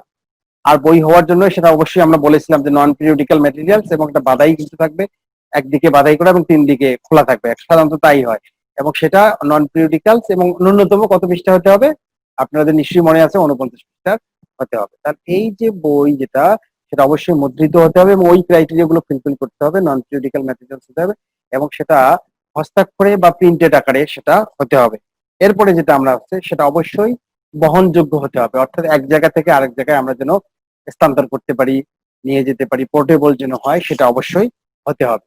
এরপরে আমরা যদি বলি সেটা অবশ্যই বাধাইকৃত, অর্থাৎ উপরে নিচে 2 দিকে মলাট সহ বাধাইকৃত হতে হবে। যদি এটা খোলামেলা যদি থাকে, খোলা থাকে, তাহলে সেটাকে কিন্তু আমরা বই বলবো না, সেটাকে আমরা হয়তো পাণ্ডুলিপি বলতে পারি বা অন্য কোনো নামে অবহিত করতে পারি। তাহলে বই হওয়ার জন্য অবশ্যই উপরে এবং নিচে দুই দিকে দুইটা মলাট সহ বাঁধাইকৃত থাকতে হবে। আর বাঁধাইকৃত যে পৃষ্ঠাগুলো আছে সেগুলো সহজে যেন আমরা উল্টাতে পারি, ব্যবহার করতে পারি, অর্থাৎ এক পৃষ্ঠা থেকে আরেক পৃষ্ঠা যেন মুহূর্তের মধ্যে আমরা ব্যবহার করতে পারি। এমন করে হার্ড বাইন্ডিং এমন ভাবে বাঁধাই করা থাকবে না যেন আমরা সেটা ব্যবহার করতে কষ্ট হয় বা এরকম হয়, সেটা হলে এটা বইয়ের বৈশিষ্ট্যের মধ্যে পড়বে না। তাহলে পৃষ্ঠাগুলো সহজে যেন উল্টানোর অবস্থা থাকে। এরপরে বই অবশ্যই নন পিরিয়ডিক্যাল, সাময়িকী নয়, এরকম প্রকাশনা হতে হবে, যেটা বলেছিলাম। অর্থাৎ নির্দিষ্ট সময় অন্তর অন্তর প্রকাশ হতে বাধ্য না, এটা হবে না। অর্থাৎ এটা নন পিরিয়ডিক্যাল ম্যাটেরিয়ালস বা সাময়িকী নয়, এরকম প্রকাশনা হতে হবে। এরপরে যেটা আছে যে প্রতিটি বইয়ের সাধারণত কয়টি অংশ থাকবে? 3টি অংশ। বর্তমানে আধুনিক যুগে বইগুলোতে 2টি অংশ থাকতে পারে, একটা প্রাথমিক অংশ, একটা মূল অংশ থাকতে পারে। তবে প্রত্যেকটা বইয়ে সাধারণত 2টি অংশ অবশ্যই থাকবে। কিন্তু আমরা যদি বলি যে সাধারণভাবে 3টি অংশ থাকে, একটা প্রাথমিক অংশ, একটা মূল অংশ এবং একটা সহকারী অংশ থাকবে। এই হচ্ছে একটা বইয়ের বৈশিষ্ট্য। তাহলে বই হওয়ার জন্য যে বৈশিষ্ট্যগুলো আশা করি আপনারা বুঝতে পারছেন। এখন আমরা আসবো যে বইয়ের বিভিন্ন অংশ। যদি আসে যে বইয়ের বিভিন্ন, বই কাকে বলে, বইয়ের বিভিন্ন অংশ গুলো আলোচনা করো, সেটাও প্রশ্ন একটা কিন্তু হতে পারে। এটা 2018 সালে আপনাদের এই ডিপ্লোমার প্রোগ্রামে এই প্রশ্নটা এসেছিল। তার আগে এসেছিল বই কাকে বলে, বইয়ের ইতিহাস ও বিবর্তন আলোচনা করো। তাহলে আমরা যদি বলি যে আমরা এই প্রাচীনকালের যে বইগুলো বর্তমান আধুনিক যুগের থেকে আলাদা, আমি তো এটা আগেও বলেছি। তো বর্তমানে এই আধুনিক যুগের বইগুলোর সাধারণত 3টি অংশ থাকে, এবং বইয়ের বৈশিষ্ট্যের ক্ষেত্রে আমি বলেছিলাম সাধারণত 3টি অংশ থাকে এবং 2টি অংশ থাকতে পারে। যেটা হচ্ছে প্রাথমিক অংশ বা পূর্বভাগ, যেটাকে ইংলিশে প্রিলিমিনারিজ বলা হয়। এরপর হচ্ছে মূল অংশ বা পাঠ্য বই, যেটাকে আমরা টেক্সট বলে থাকি। মূল অংশ যেটা বইয়ের, যেটা দিয়ে আমরা আসল জ্ঞান অর্জন করতে পারি, যে জিনিসটা মূল অংশ। এরপরে যেটা হচ্ছে সহকারী অংশ বা সাবসিডারি। তো এই বেসিক্যালি 3টে অংশ। তাহলে প্রিলিমিনারি অংশ বলতে কি বোঝায়? অর্থাৎ একটা বইয়ের মূল অংশ শুরু হওয়ার আগ পর্যন্ত, অর্থাৎ একটা বইয়ের কাভার পৃষ্ঠা থেকে শুরু করে মূল টেক্সট শুরু হওয়ার আগ পর্যন্ত যে কয়েকটা পেজ আছে, সেটাকে আমরা প্রিলিমিনারিজ বা পূর্বভাগ বলবো। এটা হচ্ছে একটা বিষয়। তাহলে এটাকে আমরা বলবো যে বইয়ের শুরু, কাভার পৃষ্ঠা থেকে মূল অংশ শুরু হওয়ার আগ পর্যন্ত। আর মূল অংশ বলতে আমরা প্রাথমিক অংশের পরের অংশ থেকে, যেখান থেকে বইয়ের মূল আলোচ্য বিষয় শুরু হয়, অর্থাৎ টাইটেল পেজের পর থেকে বা হাফ টাইটেল বা যাই থাকুক প্রিলিমিনারি অংশের পর থেকে, সেখান থেকেই একদম শেষ পর্যন্ত যেখানে সাবসিডিয়ারি অংশ শুরু হয়েছে তার আগ পর্যন্ত যে অংশটুকু, সেটাকে আমরা মূল অংশ হিসেবে উল্লেখ করি। সেটা আরো একটু বিস্তারিত আমি আলোচনা করবো। আর সাবসিডিয়ারি বা সহকারী অংশ বলতে আমরা বুঝি মূল অংশে যেগুলো অন্তর্ভুক্ত করা সম্ভব হয় না সেই জিনিসগুলো, বা সাধারণত বইয়ের শেষে যে অংশগুলো থাকে সেগুলোকে সহকারী বিষয় বা সাবসিডিয়ারিজ বা সহকারী অংশ হিসেবে আমরা আখ্যায়িত করতে পারি। তো আমরা মূল অংশে কি কি আছে সেগুলো নিয়ে আমি একটু মানে সংক্ষেপে আলোচনা করি। যদি আপনাদের পরীক্ষায় যদি আসে যে বইয়ের আহ কাকে বলে এবং বইয়ের যে পার্টস বা বই, একটা আধুনিক বইয়ের কি কি অংশ থাকে বা বইয়ের ধরনগুলো আলোচনা করো বা টাইপস আলোচনা করো, তখন আপনাকে বিস্তারিত লিখতে হবে। যদি সেটা সংক্ষিপ্ত ভাবে আসে তাহলে আপনাকে পুরোটা আলোচনা করার দরকার নেই। সেটা যেমন আমি যদি প্রশ্ন বলি, এখানে প্রশ্ন আমি বলতে চাই একটা, যে যে এক একটা বই আসছে, যে পরীক্ষা আসছে যে পুস্তকের সংজ্ঞা দাও, আধুনিক পুস্তকের বিভিন্ন অংশের বিস্তারিত বর্ণনা করো। যদি এইরকম থাকে তাহলে এই জিনিসগুলো বিস্তারিত বর্ণনা করবেন। আর যদি আসে যে পুস্তকের সংজ্ঞা দাও, এরপরে একটা প্রশ্ন আমরা বলতে পারি যে পুস্তকের সংজ্ঞা দাও, পুস্তকের কোথায় গেল এটা, আহ যে পুস্তকের বৈশিষ্ট্য উল্লেখ করে পুস্তকের ইতিহাস ও বিবর্তন আলোচনা করো।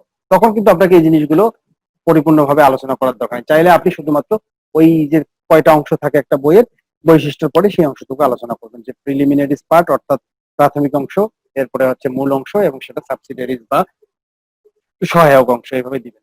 তা আমরা তাহলে একটা বইয়ের মূল অংশ শুরু হওয়ার অর্থাৎ আগেই যে অংশগুলো থাকে সেটাকে প্রিলিমিনারি অংশ বলি। এর মধ্যে আমরা যেটাকে বলি, প্রথম যেটা বলি যে বুক জ্যাকেট। আমি প্রত্যেকটা ইমেজ দিয়েছি, এই জন্য বেশি ব্যাখ্যা করবো না। খুব দ্রুত মানে সংক্ষেপে শেষ করবো, কারণ অনেকগুলো স্লাইড আছে, সব স্লাইড গুলো শেষ করতে হবে একটা ক্লাসে। তাহলে বুক জ্যাকেট বলতে আমরা সবাই জানি, যেহেতু বইয়ের সাথে আমরা একেবারেই আমরা যখন অ্যালফাবেট চিনতাম না, যখন আমরা বর্ণমালা চিনতাম না, তখন থেকে কিন্তু আমরা সবাই বইয়ের সাথে সম্পৃক্ত। তখন থেকে কিন্তু ছবি দেখতাম বা বিভিন্ন রকম বই নিয়ে ছেঁড়াছিড়ি করতাম। অতএব এইগুলো সম্পর্কে মোটামুটি আমাদের ধারণা আছে। কিন্তু পরীক্ষার খাতায় লেখার জন্য যতটুকু দরকার আমি এটা দেওয়ার চেষ্টা করেছি। আর একটু আলোচনা করলেও আপনাদের এই আহ বিষয়ে একটা ক্লিয়ার ধারণা থাকবে। তাদের যে বিষয়গুলো, কিছু কিছু বিষয়ে গ্যাপ আছে সেগুলো জানতে পারবে। এই জন্য এটা খুব জটিল কিছু না আজকের এই পড়াশোনাটা। আপনারা মোটামুটি এই ক্লাসটুকু শুনলেই এটা আপনারা নিজেদের মতো করে লিখতে পারবেন।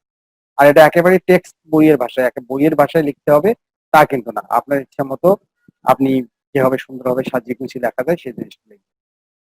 তাহলে বইয়ের প্রিলিমিনারি যে অংশ, প্রথম পার্টটা হচ্ছে প্রচ্ছদ বা বুক জ্যাকেট, যেটাকে আমরা বলি। অর্থাৎ ইদানিং এই বইয়ের প্রচ্ছদটি একটা বড় গুরুত্বপূর্ণ বিষয়। অর্থাৎ বিভিন্ন ধরনের এক্সপার্ট চিত্রকরের মাধ্যমে অনেকে ইদানিং প্রচ্ছদ মানে অঙ্কন করে। এতে সুবিধা কি, যে আমি কষ্ট করে একটা বই লিখতেছি, ওই বইয়ের ভাবটা যেন একটা চিত্রের মাধ্যমে যেন ফুটে ওঠে, সেই জন্য বিভিন্ন প্রফেশনাল ব্যক্তি বা এরকম ডিজাইনার বা গ্রাফিক ডিজাইনার দিয়ে সাধারণত প্রচ্ছদ করা হয়ে থাকে বর্তমানে। তো এই প্রচ্ছদ বইয়ের মধ্যে সাধারণত এখানে বইয়ের শিরোনাম, লেখকের নাম এবং কোনো কোনো ক্ষেত্রে প্রকাশকের নামও থাকে। এবং এই বুক জ্যাকেটের বিভিন্ন ধরনের পার্ট থাকে, ব্যাক পার্ট থাকে, সেখানে লেখক সম্পর্কে বর্ণনা বা বই সম্পর্কে বর্ণনা, অথবা এই বুক জ্যাকেটের যে ভিতরের যে দুই দিকের যে অংশটুকু আছে সেখানেও বই সম্পর্কিত বর্ণনা বা ওই বই সম্পর্কে একটা রিভিউ বা লেখক সম্পর্কে বর্ণনা থাকতে পারে, সেটা হচ্ছে বুক জ্যাকেটে থাকবে। তাহলে এটা একটা গেল। 2 নম্বরে যদি আমরা বলি যে মলাট, অর্থাৎ বুক জ্যাকেটের ভিতরে যেটা শক্ত দিয়ে থাকে সেটা হার্ড হতে পারে, পেপার ব্যাগ হতে পারে, অথবা হার্ড ব্যাগ হতে পারে। অনেক শক্ত মোটা আকৃতির হতে পারে, অথবা নর্মাল কাগজের যে মোলার সেটা থাকতে পারে। অর্থাৎ এটার উদ্দেশ্য হচ্ছে বইটা যেন শক্তভাবে থাকে এবং বইটা যেন দীর্ঘস্থায়ী হয়, যেন সহজে নষ্ট না হয়, সেই উদ্দেশ্যে এই কাভারটা দেয়া হয় বা মোলারটা দেয়া হয়। এটা বইয়ের প্রিলিমিনারি একটা অংশ। এরপর হচ্ছে স্পাইন। স্পাইন বলতে আমরা বুঝি কি, মেরুদণ্ড। অর্থাৎ বইয়ের যে এই অংশটুকু, স্পাইন দেখে কিন্তু একজন পাঠক বুঝতে পারে যে এটা কোন বই। স্পাইনে সাধারণত আমরা কি ক্লাস নাম্বার, কল নাম্বার যেটাকে বলি, অথর মার্কস এবং ক্লাসিফিকেশন নাম্বার, এই নাম্বার দিয়ে এটা এখানে দেয়া হয়ে থাকে এই বইয়ের স্পাইনের মধ্যে। তো স্পাইন দেখেই কিন্তু আমরা আহ বইয়ের কোন বই এটা বা বইয়ের এটা কোন বিষয় বা কি সেটা আমরা আইডেন্টিফাই করতে পারি একটা লাইব্রেরিতে যখন সাজানো থাকে। আর নর্মালি যখন একজন প্রকাশক বা একজন লেখক বইটা প্রকাশ করেন, তখন স্পাইনের মধ্যে সাধারণত কি থাকে, লেখকের নাম থাকতে পারে, অথবা সেখানে প্রকাশকের নাম থাকতে পারে এবং বইয়ের টাইটেল থাকতে পারে। দেখেন এখানে বিভিন্ন ধরনের স্পাইনারের একটা ছবি দেওয়ার চেষ্টা করেছি। এখানে বিভিন্ন জন বিভিন্ন স্টাইলে বিভিন্ন ভাবে দিয়েছে। কেউ টাইটেলটা দিয়েছে একদম নিচের দিকে, তারপরে পাবলিশারের নাম বা অথরের নাম, আবার এখানে যে প্রচ্ছদের যে চিত্র সেটাও এর মধ্যে অন্তর্ভুক্ত করেছেন।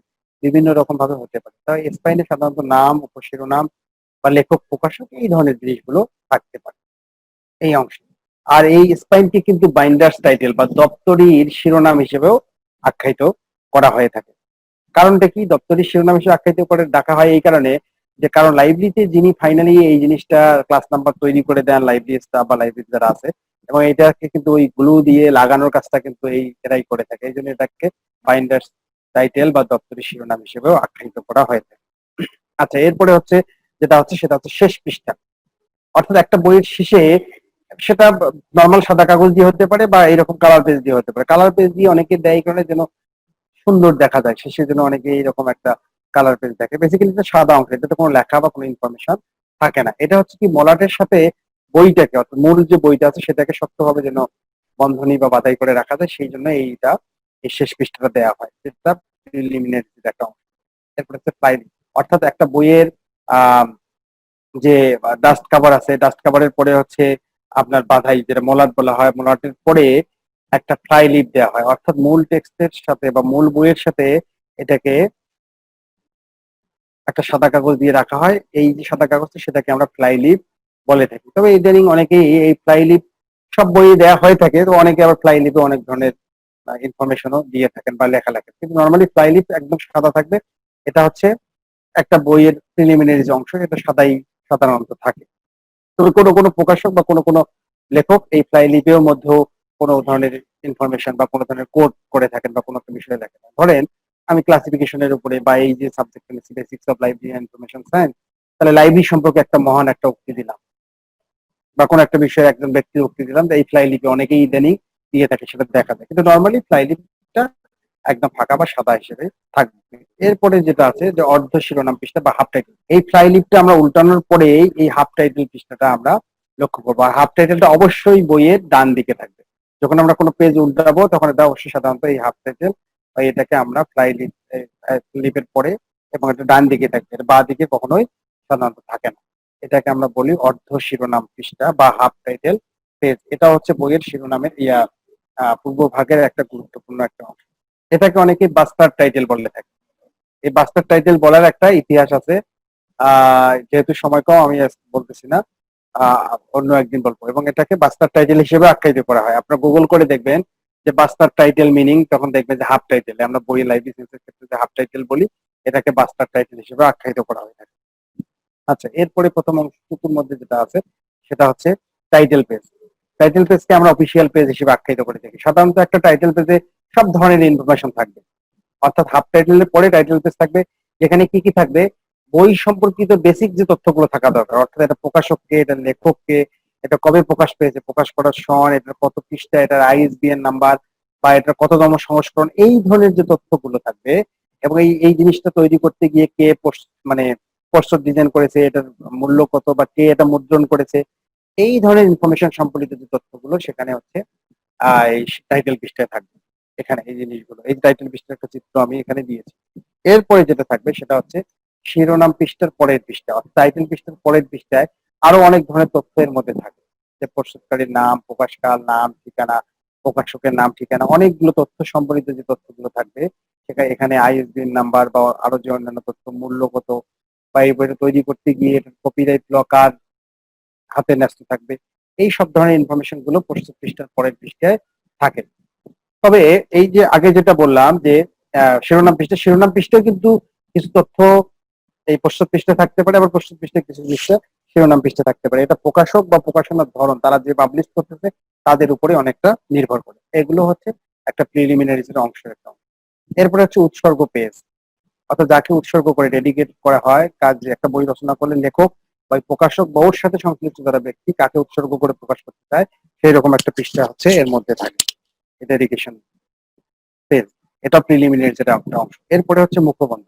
মুখবন্ধ সাধারণত ওই বইটা রচনা করতে গিয়ে ঘটনা, অনুভূতি বা বই লেখার উদ্দেশ্য কি সেই সম্পর্কে এটা প্রকাশ করা হয়। এটা লেখক কর্তৃক হতে পারে বা ওই বিষয়ের উপরে কোনো এক্সপার্ট বা কোনো ব্যক্তিদের দ্বারাও রচনা করা হতে পারে, সেটাকে আমরা প্রিফেস বলবো। সেটা হচ্ছে আহ বইয়ের প্রিলিমিনারিজ এর একটা অংশ। এরপরে হচ্ছে প্রাক কথন বা ফরওয়ার্ড যেটা বলা হয়। লেখকের অনুরোধের ভিত্তিতে যদি কোনো বিশেষ কোনো ব্যক্তি এটা রচনা করে বা লেখক নিজেও এটা রচনা করতে পারে, সেটা এটা বইয়ের ধরন বা লেখার ধরনের উপর ভিত্তি করে এই জিনিসগুলো হয়ে থাকে। এটাকে আমরা ফরওয়ার্ড বা প্রাক কথন হিসেবে উল্লেখ করতে পারি। এটা হচ্ছে একটা বইয়ের প্রিলিমিনারি একটা অংশের গুরুত্বপূর্ণ অংশ। এরপরে যেটা হচ্ছে যে ভূমিকা বা ইন্ট্রোডাকশন। এই যে এখানে লাস্ট তিনটা জিনিস আমি বললাম, ফরওয়ার্ড, ইন্ট্রোডাকশন, এগুলো কিন্তু কাছাকাছি বিষয়।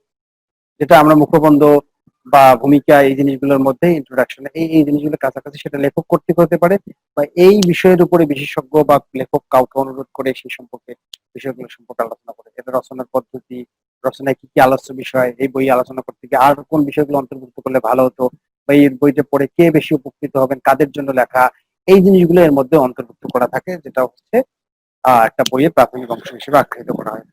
এরপরে যেটা আছে টেবিল অফ কন্টেন্ট বা কন্টেন্ট, আমরা টেবিল অফ কন্টেন্টও বলতে পারি বা কন্টেন্ট বা সূচিপত্র যেটাকে বলা হয়। অর্থাৎ বইটা কোন অধ্যায় বা কোন টপিকসটা কোন পৃষ্ঠে আলোচনা করা আছে, এই ধরনের যদি কোনো ধরনের পৃষ্ঠা থাকে সেটাকে আমরা টেবিল অফ কন্টেন্ট বলি। এটা সাধারণত সব ধরনের বইয়ে থাকে। এখন ধরেন একটা উপন্যাস, কোন একটা বই, উপন্যাস একটা বইয়ে হচ্ছে একই বিষয় নিয়ে আলোচনা করা, সেখানে কিন্তু সাধারণত কন্টেন্ট থাকে না। এরকম গল্প, উপন্যাস বা এই জাতীয় কোনো লেখকগুলো বই পুস্তক ছাড়া বাকি সাধারণত সব ধরনের বইয়ে এই টেবিল অফ কন্টেন্ট বা সূচিপত্র থাকে। এটা হচ্ছে একটা গুরুত্বপূর্ণ বিষয়। এরপরে হচ্ছে সর্বশেষ যেটা আছে যে চিত্র বা নকশার তালিকা। যদি বইটা রচনা করতে গিয়ে যদি কোনো ধরনের বইয়ের ভিতরে কোনো ধরনের ম্যাপ, চার্ট বা কোনো ধরনের নকশা, বার ডায়াগ্রাম, পাই চার্ট, এই ধরনের যদি কোনো ধরনের টেবিল এবং ফিগার থাকে, তাহলে ওই টেবিল ফিগার কোথায় আছে, কোন পৃষ্ঠায় আছে, সেই সম্বলিত নির্দেশনা যদি থাকে, সাধারণত রিসার্চ বা গবেষণামূলক বই বা এইরকম কোনো গবেষণামূলক প্রকাশনার ক্ষেত্রে এই ধরনের একটা পৃষ্ঠা থাকে যে কোন টেবিল বা কোন চার্ট গুলো কত নম্বর পৃষ্ঠায় আছে সেটা নির্দেশ করা দেওয়া থাকে। এই হচ্ছে বইয়ের প্রিলিমিনারিজ অংশ। এরপরে আমরা আসবো মূল অংশ। মূল অংশ বলতে বইয়ের মূল পাঠ্য বিষয়, অর্থাৎ বইয়ের গুরুত্বপূর্ণ বিষয়গুলো, মানে বইয়ের পুরো বিষয়টা, গুরুত্বপূর্ণ যে বিষয়টা, অর্থাৎ যে বইটা রচনা করার জন্য বা যে বিষয়টা উপস্থাপন করার জন্য লেখক দায়বদ্ধ, সেই অংশটুকু হচ্ছে এই বইয়ের মূল অংশে বা মেইন টেক্সটে থাকে। আর এটা সাধারণত অধ্যায় ভিত্তিক হয়ে থাকে, অর্থাৎ যদি 10টা অধ্যায় থাকে তাহলে 10টা অধ্যায় হিসেবে সেটা থাকে। আর এই মূল অংশের ভিতরে অনেক ধরনের বিষয় থাকতে পারে, যেমন আমি আগে আলোচনা করলাম, সেটা ম্যাপ থাকতে পারে, টেবিল থাকতে পারে, চিত্র থাকতে পারে, এরকম বিভিন্ন ধরনের বিষয় থাকতে পারে এই মূল টেক্সটের মধ্যে। তাহলে মূল টেক্সট সম্পর্কে আলোচনা শেষ। 3 নম্বর হচ্ছে সহকারী অংশ। সহকারী অংশ হচ্ছে যে অংশগুলো মূল অংশে অন্তর্ভুক্ত করা সম্ভব হয় না, সেই অংশগুলো বা সেই বিষয়গুলো এই সহকারী অংশে বা সাবসিডিয়ারি অংশে রাখা হয়। এর মধ্যে 1 নম্বরে আমি বলবো পরিশিষ্ট। অর্থাৎ পরিশিষ্ট বলতে আমরা বলি, ধরেন কোনো একটা কাজ করতে গিয়ে বা ওই বই রচনা করতে গিয়ে একজন লেখক 10 জন লোকের কাছ থেকে সাক্ষাৎকার নিয়েছেন বা 10টা প্রশ্নপত্র দিয়েছেন যে এই জিনিসগুলো আমাকে ফিল আপ করে দেন, কিন্তু উনি ওটা মূল টেক্সটে বা মূল অংশে অন্তর্ভুক্ত করতে পারেন, সেটা উনি চাইলে অ্যাপেন্ডিক্সে অন্তর্ভুক্ত করতে পারেন। বা কোনো একজন লেখক কোনো একটা আহ, ধরেন একটা জেলা বা বিভাগ সম্পর্কে উনি ইতিহাস রচনা করেছেন, বা কোনো একটা লাইব্রেরি সম্পর্কে উনি কিছু মানে ইতিহাসমূলক বা লাইব্রেরির উদ্ভব বা ওই লাইব্রেরি সম্পর্কে কোনো রচনা করেছেন। এখন ওই লাইব্রেরি বর্তমান কি অবস্থা সেটা ছবি বা চিত্র ওনার কাছে আছে, কিন্তু সেগুলো মূল টেক্সটে উনি দিতে পারেননি, সেগুলো অ্যাপেন্ডিক্সের মধ্যে উনি দিয়েছেন যে এই বইটা লিখতে গিয়ে এই লাইব্রেরি বর্তমান অবস্থা, যেগুলোর ছবি উনি কয়েকটা অ্যাপেন্ডিক্স দিয়েছেন, সেটাকে আমরা পরিশিষ্ট হিসেবে উল্লেখ করতে পারি, যেটা হচ্ছে বইয়ের একটা সহকারী অংশ হিসেবে উল্লেখ করা হয়ে থাকে। আচ্ছা, এরপরে আমরা যেটা আসবো যে সহকারী অংশের মধ্যে সেটা হচ্ছে নোট বা টিকা। অর্থাৎ একটা বই রচনা করতে গিয়ে লেখক বা প্রকাশক মনে করে যে সেটা উনি ক্লিয়ারলি ওই জিনিসটা উপস্থাপন করতে পারেননি, সেটা চাইলে বইয়ের সাবসিডিয়ারি অংশে উনি সেটা উল্লেখ করতে পারেন। আর টিকা সেটা বা ওই পৃষ্ঠার নিচে, যে ধরেন 10 নম্বর পৃষ্ঠায় কোনো একটা বিষয় লিখেছেন, ওই বিষয়ের ক্লিয়ার বলতে পারেননি, সেটা উনি নোট আকারে নিচেও লিখতে পারেন ওই পৃষ্ঠার শেষে, অথবা সেটা একটা ফুট নোট আকারে উনি নাম্বার দিয়ে রাখলেন, সেটা বইয়ের শেষেও উনি এটা উল্লেখ করতে পারেন, যেটাকে আমরা নোটস বা টিকা হিসেবে উল্লেখ করতে পারি, যেটা বইয়ের একটা সহকারী অংশ হিসেবে আখ্যায়িত করা হয়। এরপরে হচ্ছে যেটা গ্লোসারি বা শব্দ তালিকা। গ্লোসারি বা শব্দ তালিকা বলতে আমরা বুঝি কোনো একটা বই রচনা করতে গিয়ে একজন লেখক যদি বিভিন্ন ধরনের আহ শব্দ শব্দ মানে ধরেন বা এমন কিছু বিষয় যেগুলো খুব পপুলার না সবার কাছে, ধরে নেন আমি একটা বই রচনা করতে গিয়ে ডিডিসি শব্দ ব্যবহার করলাম। এখন ডিডিসি সবার কাছে সমানভাবে নাও সবাই জানতে পারে। যেমন আমি যদি ডাব্লিউএইচও বলি তাহলে সবাই জানে যে ওয়ার্ল্ড হেলথ অর্গানাইজেশন, কিন্তু ডিডিসি শুধু লাইব্রেরি সায়েন্সের বা এই রিলেটেড ব্যক্তি ছাড়া নাও জানতে পারে। অনেকেই ডিডিসি কে ডিউডেসিমেল ক্লাসিফিকেশন না বলে ঢাকা ডেন্টাল কলেজও বলতে পারে, কারণ ডিডিসি তে ঢাকা ডেন্টাল কলেজও কিন্তু হয়। তো এই যে বিষয়গুলো আছে, এই ধরনের শব্দ বা এমন কিছু অপরিচিত শব্দ যেগুলো বইয়ের মধ্যে উল্লেখ করা আছে কিন্তু সেগুলো লেখক বা প্রকাশক চাইলে সেগুলো গ্লোসারি আকারে সেগুলোর ব্যাখ্যা, অর্থ বা কি বুঝিয়েছেন সেই জিনিসগুলো উনি উল্লেখ করতে পারেন। এটা সাধারণত অ্যালফাবেটিক্যালি অ্যারেঞ্জমেন্ট করা থাকে, অর্থাৎ বর্ণের ক্রমানুসারে সজ্জিত থাকে, সেটাকে আমরা এক বইয়ের সহকারী অংশ হিসেবে উল্লেখ করতে পারি। এরপরে হচ্ছে সাপ্লিমেন্ট, পরিপূরক অংশ। অর্থাৎ কোনো একটা বই প্রকাশ করার পরে যদি মনে করে যে প্রিন্ট করে শেষে বাছাই করবে, এর তার আগে মনে হলো যে কিছু ভুল ভ্রান্তি পাওয়া গেছে, সংশোধন বা পরিবর্তন পরিমার্জন করা দরকার, বা একটা বই প্রিন্ট করা হয়েছে পরবর্তী সংস্করণ করতে গিয়ে দেখা গেল যে কিছু ভুল ভ্রান্তি আছে, তাহলে সেটা ওটাকে আবার নতুন করে সংস্কার না করে সেটা পুনর্মুদ্রণ করার পরে ওই ভুল ভ্রান্তি গুলো শেষে যদি আলাদাভাবে প্রিন্ট করে সেটা যদি সংযোজন করে দেয়, এই ধরনের কোন অংশকে আমরা সাপ্লিমেন্ট বা পরিপূরক অংশ বলে থাকি। এরপরে হচ্ছে সহকারী অংশের মধ্যে একটা হচ্ছে বিবলিওগ্রাফি। বিবলিওগ্রাফি মানে হচ্ছে বাংলা হচ্ছে গ্রন্থপঞ্জি, অর্থাৎ বইয়ের তালিকা। অর্থাৎ একটা বই বা একটা ডকুমেন্ট বা একটা জার্নাল আর্টিকেল আমরা যাই করি না কেন, যেহেতু বই নিয়ে আলোচনা করতেছি বইয়ের কথাই বলি, তাহলে একটা বই প্রকাশ করতে গিয়ে যদি লেখক আরো কয়েকটা বইয়ের সহায়তা নেন বা বইগুলো পড়েন বা ওই রিলেটেড কোনো বই সম্পর্কে তার থেকে কোনোটা ধারণা নিয়ে বই রচনা করেন, তাহলে লেখক হচ্ছে বইয়ের শেষে ওই বইগুলোর তালিকা বর্ণের ক্রমানুসারে সেটাকে সজ্জিত করতে পারে। এই যে তালিকা সেটাকে আমরা বিবলিওগ্রাফি বলি। অনেক বইয়েই আপনারা দেখবেন, বিশেষ করে একাডেমিক বই, রিসার্চ মূলক বই, এই ধরনের বইগুলোতে এই বিবলিওগ্রাফি সহায়িকা অংশের শেষে দেখবেন যে বিবলিওগ্রাফি বা গ্রন্থপঞ্জি দেয়া থাকে। এরপরে আমরা যেটা বলবো হচ্ছে ইন্ডেক্স। ইন্ডেক্স বা নির্ঘণ্ট বলতে আমরা কি বুঝি? ইন্ডেক্স এটা বাংলা হচ্ছে নির্ঘণ্ট, যেটা বর্ণের ক্রমানুসারে সাজানো থাকে। যেমন আমরা প্রিলিমিনারি অংশে পড়েছিলাম কন্টেন্ট বা সূচিপত্র, টেবিল অফ কন্টেন্ট। আর ইন্ডেক্স হচ্ছে নির্ঘণ্ট। সাধারণত একটা বইয়ের কন্টেন্ট থাকে শুরুতে, যেখানে অধ্যায় ভিত্তিক সাজানো থাকে এবং কোন অধ্যায় কত নম্বর পৃষ্ঠায় আছে সেটা নির্দেশ করে।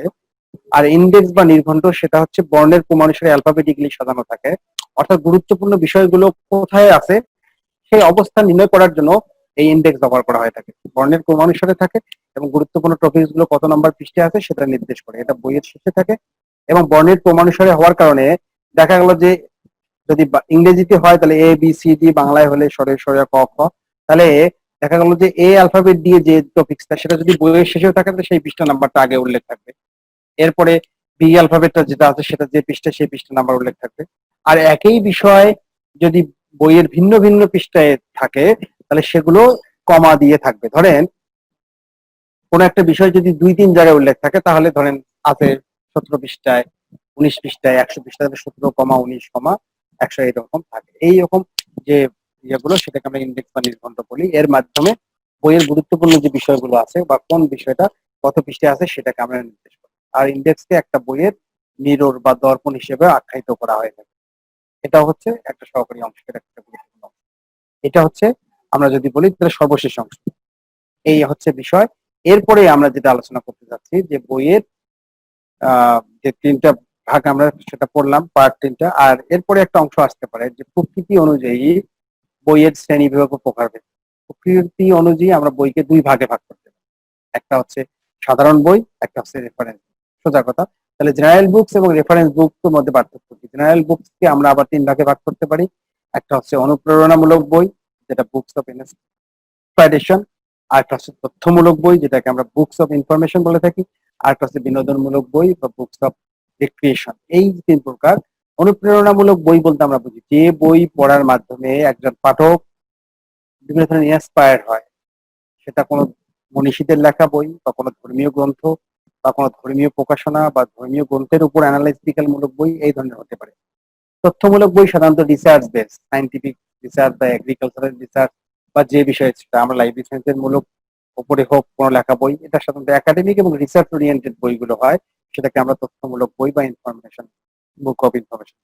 আর বিনোদনমূলক বই বলতে চিত্ত বিনোদনের জন্য যে বইগুলো পড়া হয়, যেগুলো পড়ে একজন পাঠক সাময়িক আনন্দ বা মজা পায়, সেই ধরনের বইগুলো সাধারণত কবিতা, উপন্যাস, গল্প, ড্রামা, ফিকশন, এই ধরনের বইগুলোকে আমরা বুকস অফ রিক্রিয়েশন বা বিনোদনমূলক বই হিসেবে আখ্যায়িত করি। তাহলে সাধারণ বই সম্পর্কে আমরা বুঝলাম এই 3 প্রকার। তাহলে এই নামগুলো মনে রাখবেন যে অনুপ্রেরণামূলক বই, তথ্যমূলক বই এবং বিনোদনমূলক বই। আর রেফারেন্স বুকটা হচ্ছে বেশ কয়েকটা আছে। আমি একবারই, এটা লাস্ট স্লাইড, আমি একবারই সবগুলো বের করে ইয়ে করতেছি, তাহলে আপনারা বুঝতে পারবেন। যেখানে এইগুলো আপনারা বিভিন্ন সময় লাইব্রেরি সায়েন্সে যেহেতু পড়তেছেন, আপনারা বিভিন্ন সময় এগুলো সম্পর্কে জানতে পারবেন। যেহেতু 1 ঘন্টার বেশি সময় পার হয়ে গেছে, এই জন্য আমি একবারই জাস্ট স্লাইডটা দেখিয়ে আপনাদের এই সম্পর্কে এক লাইনে একটা করে বর্ণনা করব। এনসাইক্লোপিডিয়া, এটা একটা রেফারেন্স, যে বইগুলো আছে রেফারেন্স বইয়ের ভাগের মধ্যে আরেকটা ভাগ। তো রেফারেন্স এনসাইক্লোপিডিয়া আমরা যে বইটাকে 2 ভাগে ভাগ করলাম, একটা হচ্ছে জেনারেল বুক, একটা রেফারেন্স বুক। এই রেফারেন্স বুকগুলোর মধ্যে এই জিনিসগুলো বোঝায়। এর মধ্যে এনসাইক্লোপিডিয়া, যেটা বাংলা অর্থ হচ্ছে বিশ্বকোষ। বিশ্বকোষ বিভিন্ন ধরনের হতে পারে। জেনারেল এনসাইক্লোপিডিয়া হতে পারে, সাবজেক্ট ভিত্তিক এনসাইক্লোপিডিয়া হতে পারে। আমরা যদি বলি সাবজেক্ট ভিত্তিক এনসাইক্লোপিডিয়া, তাহলে হচ্ছে এনসাইক্লোপিডিয়া অফ পিটেরিকা, encyclopedia of library and information science, বিভিন্ন ধরনের এনসাইক্লোপিডিয়া আছে। আর সাধারণ এনসাইক্লোপিডিয়া বলতে, আগে এনসাইক্লোপিডিয়া বলতে কি বোঝায় সেটা একটু বলি। যে বিশ্বকোষ হচ্ছে কোন একটা বিষয় সম্পর্কে বা সাধারণত কোনো অনেকগুলো বিষয় সম্পর্কে বর্ণনা করা থাকবে সংক্ষিপ্তভাবে, এবং সেই বিষয়গুলো বর্ণের ক্রমানুসারে সাজানো থাকবে, অ্যালফাবেটিক্যালি অ্যারেঞ্জমেন্ট করা থাকবে, কিন্তু প্রত্যেকটা বিষয় সম্পর্কে সংক্ষিপ্ত এক বা একাধিক প্যারার মধ্যে সেটা বর্ণনা থাকবে। এই ধরনের প্রকাশনাকে আমরা বিশ্বকোষ বলে থাকি। আর বিশ্বকোষ সাবজেক্ট ভিত্তিক হতে পারে, সাধারণ হতে পারে। আমরা যদি সাবজেক্ট ভিত্তিক বলি, তাহলে নির্দিষ্ট একটা বিষয়ের উপরে যদি কোনো ধরনের এই ধরনের প্রকাশনা, যে বিষয়ের উপরে বিভিন্ন ধরনের টপিকস এর উপরে বর্ণের ক্রমানুসারে সাজানো থাকবে এবং সেই টপিক সম্পর্কে সংক্ষিপ্ত বর্ণনা থাকবে, এই ধরনের প্রকাশনাকে আমরা এনসাইক্লোপিডিয়া বা বিশ্বকোষ বলি, যেটা রেফারেন্স বইয়ের একটা গুরুত্বপূর্ণ ভাগ। এরপরে হচ্ছে ডিকশনারি। ডিকশনারি রেফারেন্স বুক আমরা সবাই জানি। ডিকশনারি বাংলা হচ্ছে অভিধান, আর এই অভিধানটা সাধারণত কিভাবে থাকে, এটাও বর্ণের ক্রমানুসারে অ্যালফাবেটিক্যালি অ্যারেঞ্জ করা থাকে। ডিকশনারিতে সাধারণত সমার্থক শব্দ, বিপরীতার্থক শব্দ বা ওই শব্দটা কোন নাউন না প্রোনাউন অ্যাডজেক্টিভ সেটাকে বোঝায়, না ভার্ব সেই জিনিসটা বোঝায়, এবং ওই শব্দ দিয়ে আর কোনো সেন্টেন্স তৈরি হতে পারে কিনা, ওর বিপরীতার্থক শব্দ কি হতে পারে, এই ধরনের যে মানে যে ধরনের প্রকাশনা, সেই প্রকাশনাটাকে আমরা বলবো হচ্ছে ডিকশনারি, যেটাও রেফারেন্স বইয়ের একটা গুরুত্বপূর্ণ পার্ট। এরপরে আমরা যদি বলি ইয়ার বুক অ্যান্ড অ্যালমানাক, বর্ষপঞ্জি এবং অ্যালমানাক, অর্থাৎ নির্দিষ্ট একটা বছরের তারিখ, সময়, বার বা কবে চন্দ্রগ্রহণ, সূর্যগ্রহণ, জোয়ার ভাটা এই ধরনের তথ্য সম্বলিত যে প্রকাশনা সেটাকে আমরা বর্ষপঞ্জি বা অ্যালম্যানাক বলে থাকি। এই ধরনের প্রকাশনাগুলো সাধারণত একটা নির্দিষ্ট বছরের কে কাভার করে, সেটা আগামী এক বছরের হতে পারে, সেটা ওই প্রকাশনা ধরনের উপর ভিত্তি করেই এটা হয়ে থাকে। তারপর হচ্ছে বায়োগ্রাফি, জীবনীমূলক বই, অর্থাৎ কোনো ব্যক্তিদের উপরে যদি কোনো ধরনের বায়োগ্রাফি বা এরকম রচনামূলক রচনা তৈরি করা হয়ে থাকে সেটা আমরা রেফারেন্স বই হিসেবে উল্লেখ করতে পারি।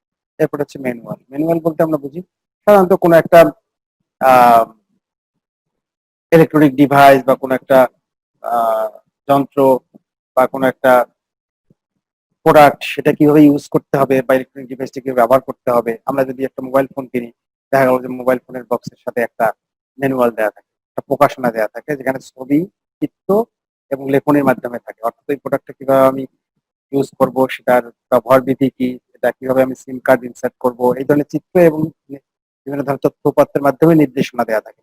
এই ধরনের চিত্র এবং তথ্যপত্রমূলক নির্দেশনামূলক যে প্রকাশনা সেটাকে আমরা ম্যানুয়াল বলে থাকি। সেটাও রেফারেন্স বইয়ের একটা গুরুত্বপূর্ণ পার্ট। এরপর হচ্ছে বিব্লিওগ্রাফি। বিব্লিওগ্রাফি সম্পর্কে একটু আগে আমি আলোচনা করেছিলাম, যেটা একটা বইয়ের শেষ অংশে থাকে, সাবসিডিয়ারিজ অংশে থাকে, যে বিব্লিওগ্রাফি গ্রন্থপঞ্জি অর্থাৎ বইয়ের তালিকা। এটাও একটা রেফারেন্স বইয়ের মধ্যে পড়ে। আবার আলাদাভাবে বিব্লিওগ্রাফি প্রকাশ করা হয়ে থাকে। বিব্লিওগ্রাফি যেমন বাংলাদেশে ন্যাশনাল লাইব্রেরি, জাতীয় গ্রন্থাগার এটা প্রকাশ করে থাকে। এই বিব্লিওগ্রাফি বলতে আমরা কি বুঝি? বিব্লিওগ্রাফি হচ্ছে এমন একটা বইয়ের তালিকা, সেটাও বিষয় ভিত্তিক হতে পারে, জেনারেল হতে পারে, বা একটা নির্দিষ্ট লাইব্রেরি বা নির্দিষ্ট একটা ডকুমেন্টেশন সেন্টারেরও হতে পারে, অথবা সমগোত্রী কয়েকটা লাইব্রেরির একটা বইয়ের তালিকা হতে পারে। তাহলে আমরা বুঝবো বিব্লিওগ্রাফি হচ্ছে একটা বইয়ের তালিকা, যে তালিকার মধ্যে বইয়ের শিরোনাম, বইয়ের প্রকাশক বা বইয়ের কিছু ইনফরমেশন সহ এবং ওই বইটা কি বিষয়ের সেই সম্পর্কে একটু সংক্ষিপ্ত আলোচনা, এই ধরনের তালিকাকে আমরা বিব্লিওগ্রাফি বা বইয়ের তালিকা বলবো। বিব্লিওগ্রাফি আরো অনেক ধরনের হতে পারে। বিব্লিওগ্রাফি নিয়ে যিনি ক্লাস নেবেন আপনাদের আরো বিস্তারিত আলোচনা করবেন। সেটা সময়ানুক্রমিক হতে পারে। ধরেন কোন একটা নির্দিষ্ট লাইব্রেরিতে এই সময়ের উপরে 2000 থেকে 2010 পর্যন্ত কি কি বই এসেছে সেটার একটা তালিকা, বা 2011 থেকে 20 পর্যন্ত কি কি বই নেওয়া হয়েছে সেটার একটা তালিকা। আবার এই সময়ের মধ্যে বিষয় ভিত্তিক আলাদা আলাদা হতে পারে, বিভিন্ন ধরনের বইয়ের তালিকা হতে পারে। তাহলে বইয়ের তালিকাকে আমরা বিব্লিওগ্রাফি বা গ্রন্থপঞ্জি বলবো। এই বিব্লিওগ্রাফি একজন ব্যবহারকারী বা গবেষকের জন্য গুরুত্বপূর্ণ, যার মাধ্যমে সে বইটা সিলেক্ট করতে পারে বা কোন ধরনের বই আছে সেটা সে বুঝতে পারে, এই বিষয় সম্পর্কে সে একটা ধারণা লাভ করতে পারে। সেটা হচ্ছে বিব্লিওগ্রাফি। এরপর হচ্ছে গেজেটিয়ার, গাইডবুক, অ্যাটলাস, মানচিত্র এবং গ্লোব। একটা গেজেটিয়ার, গাইডবুক, অ্যাটলাস, মানচিত্র, গ্লোব বলতে আমরা যেগুলো বুঝি, গেজেটিয়ার একটা সরকারি বিভিন্ন ধরনের প্রকাশনা বা বিভিন্ন ধরনের যে বিষয় সম্পর্কে বা আইন কানুন সম্পর্কে যে প্রকাশনা প্রকাশ করে তাকে গেজেটিয়ার বলে। এটা রেফারেন্স ম্যাটেরিয়ালস। আবার গাইড বুকস বলতে হচ্ছে আমরা বুঝি যে কোনো একটা স্থান সম্পর্কে বা কোনো, সাধারণত টুরিস্টরা বিভিন্ন স্থানে যাওয়া আসার জন্য বা ওই স্থানে বিখ্যাত স্থান বা ওই স্থানে বিখ্যাত যে স্থানগুলো সেগুলো তালিকা থাকে, সেগুলোতে যাওয়ার জন্য বা সেখানে বিভিন্ন ধরনের হোটেল মোটেল বা পরিবহনের নাম্বার সম্বলিত যে প্রকাশনা সেগুলোকে আমরা গাইড বুকস বলে থাকি। যেটা হচ্ছে একটা গুরুত্বপূর্ণ রেফারেন্স ম্যাটেরিয়ালস হিসেবে ব্যবহৃত হয়। এরপরে অ্যাটলাস বলতে আমরা বুঝি যে বিভিন্ন ধরনের যে মানচিত্র আছে সেই মানচিত্রগুলো যদি বই আকারে কোনো প্রকাশ করা হয় সেটাকে আমরা অ্যাটলাস বলে থাকি। আর মানচিত্র তো আমরা জানি, মানচিত্রকে যদি গ্লোবস বলতে আমরা যেটা বুঝি সেটা আপনারা নিশ্চয়ই জানেন। আর ফাইনালি হচ্ছে ডাইরেক্টরি। ডাইরেক্টরি হচ্ছে এটা এক ধরনের রেফারেন্স ম্যাটেরিয়াল, যার মাধ্যমে একজন ব্যবহারকারী বিভিন্ন ধরনের তথ্যপত্র পায়। কোন ধরনের তথ্যপত্র? কোন একটা প্রতিষ্ঠান বা প্রতিষ্ঠানের ফোন নাম্বার। অর্থাৎ আমরা যদি বলি যে একটা নির্দিষ্ট একটা প্রতিষ্ঠান হতে পারে বা জেনারেলি অনেকগুলো প্রতিষ্ঠানের ডিরেক্টরি হতে পারে, সেটা একটা প্রতিষ্ঠানের ধরন বা ক্যাটাগরি অনুযায়ী এই ধরনের প্রকাশনা প্রকাশিত হয়ে থাকে। যেমন আমি যদি বলি যে ঢাকা বিশ্ববিদ্যালয়ের একটা ডাইরেক্টরি, ঢাকা বিশ্ববিদ্যালয়ের চ্যান্সেলর মহোদয় থেকে শুরু করে একদম প্রত্যেকটা অফিসের কারা কর্মরত আছেন তাদের নাম, তাদের ইমেল অ্যাড্রেস, তাদের ফোন নাম্বার, এরকম সব ধরনের অফিসের ফোন নাম্বার সম্বলিত যে প্রকাশনা সেটাকে আমরা ডাইরেক্টরি। আমরা যদি এডুকেশনের ক্ষেত্রে আমরা ডিরেক্টরি বলি, তাহলে এডুকেশনের ক্ষেত্রে ধরে নেন যে শিক্ষামন্ত্রী থেকে শুরু করে শিক্ষা মন্ত্রণালয়ের যারা আছে তাদের নাম, ঠিকানা, তাদের অফিস। এরপর বিভিন্ন বিভাগ ভিত্তিক আমরা যদি শিক্ষা প্রতিষ্ঠান, university level, college level, school level, এই ধরনের যদি আমরা বিভাগীয় পর্যায় থেকে জেলা, জেলা পর্যায় থেকে থানা, থানা পর্যায় থেকে একদম গ্রাম অঞ্চল পর্যন্ত যে প্রতিষ্ঠানগুলো আছে সেগুলো প্রতিষ্ঠানের নাম, ঠিকানা, ফোন নাম্বার, এই ধরনের সম্বলিত যে প্রকাশনা সেই ধরনের প্রকাশনাকে আমরা ডিরেক্টরি বলে থাকি। সেগুলো হচ্ছে রেফারেন্স ম্যাটেরিয়ালস একটা গুরুত্বপূর্ণ part। তো প্রিয় শিক্ষার্থীবৃন্দ, অনেকগুলো বিষয় আলোচনা করলাম। আমি বেশ একটু ফাস্ট ফরওয়ার্ডই আলোচনা করেছি, এই জন্য দুঃখিত। আমরা বেসিক্যালি আজকে এই যে স্লাইডে দেখতেছেন যে এই বিষয়গুলো নিয়ে আলোচনা করলাম, যে বইয়ের সংজ্ঞা দাও, বইয়ের ইতিহাস ও বিবর্তন আলোচনা করো, প্রকৃতি অনুযায়ী একটা বইয়ের প্রকারভেদ উল্লেখ করো, একটি আধুনিক বইয়ের বৈশিষ্ট্য উল্লেখপূর্বক এর বিভিন্ন অংশের উদাহরণ সহ বিস্তারিত বর্ণনা দাও।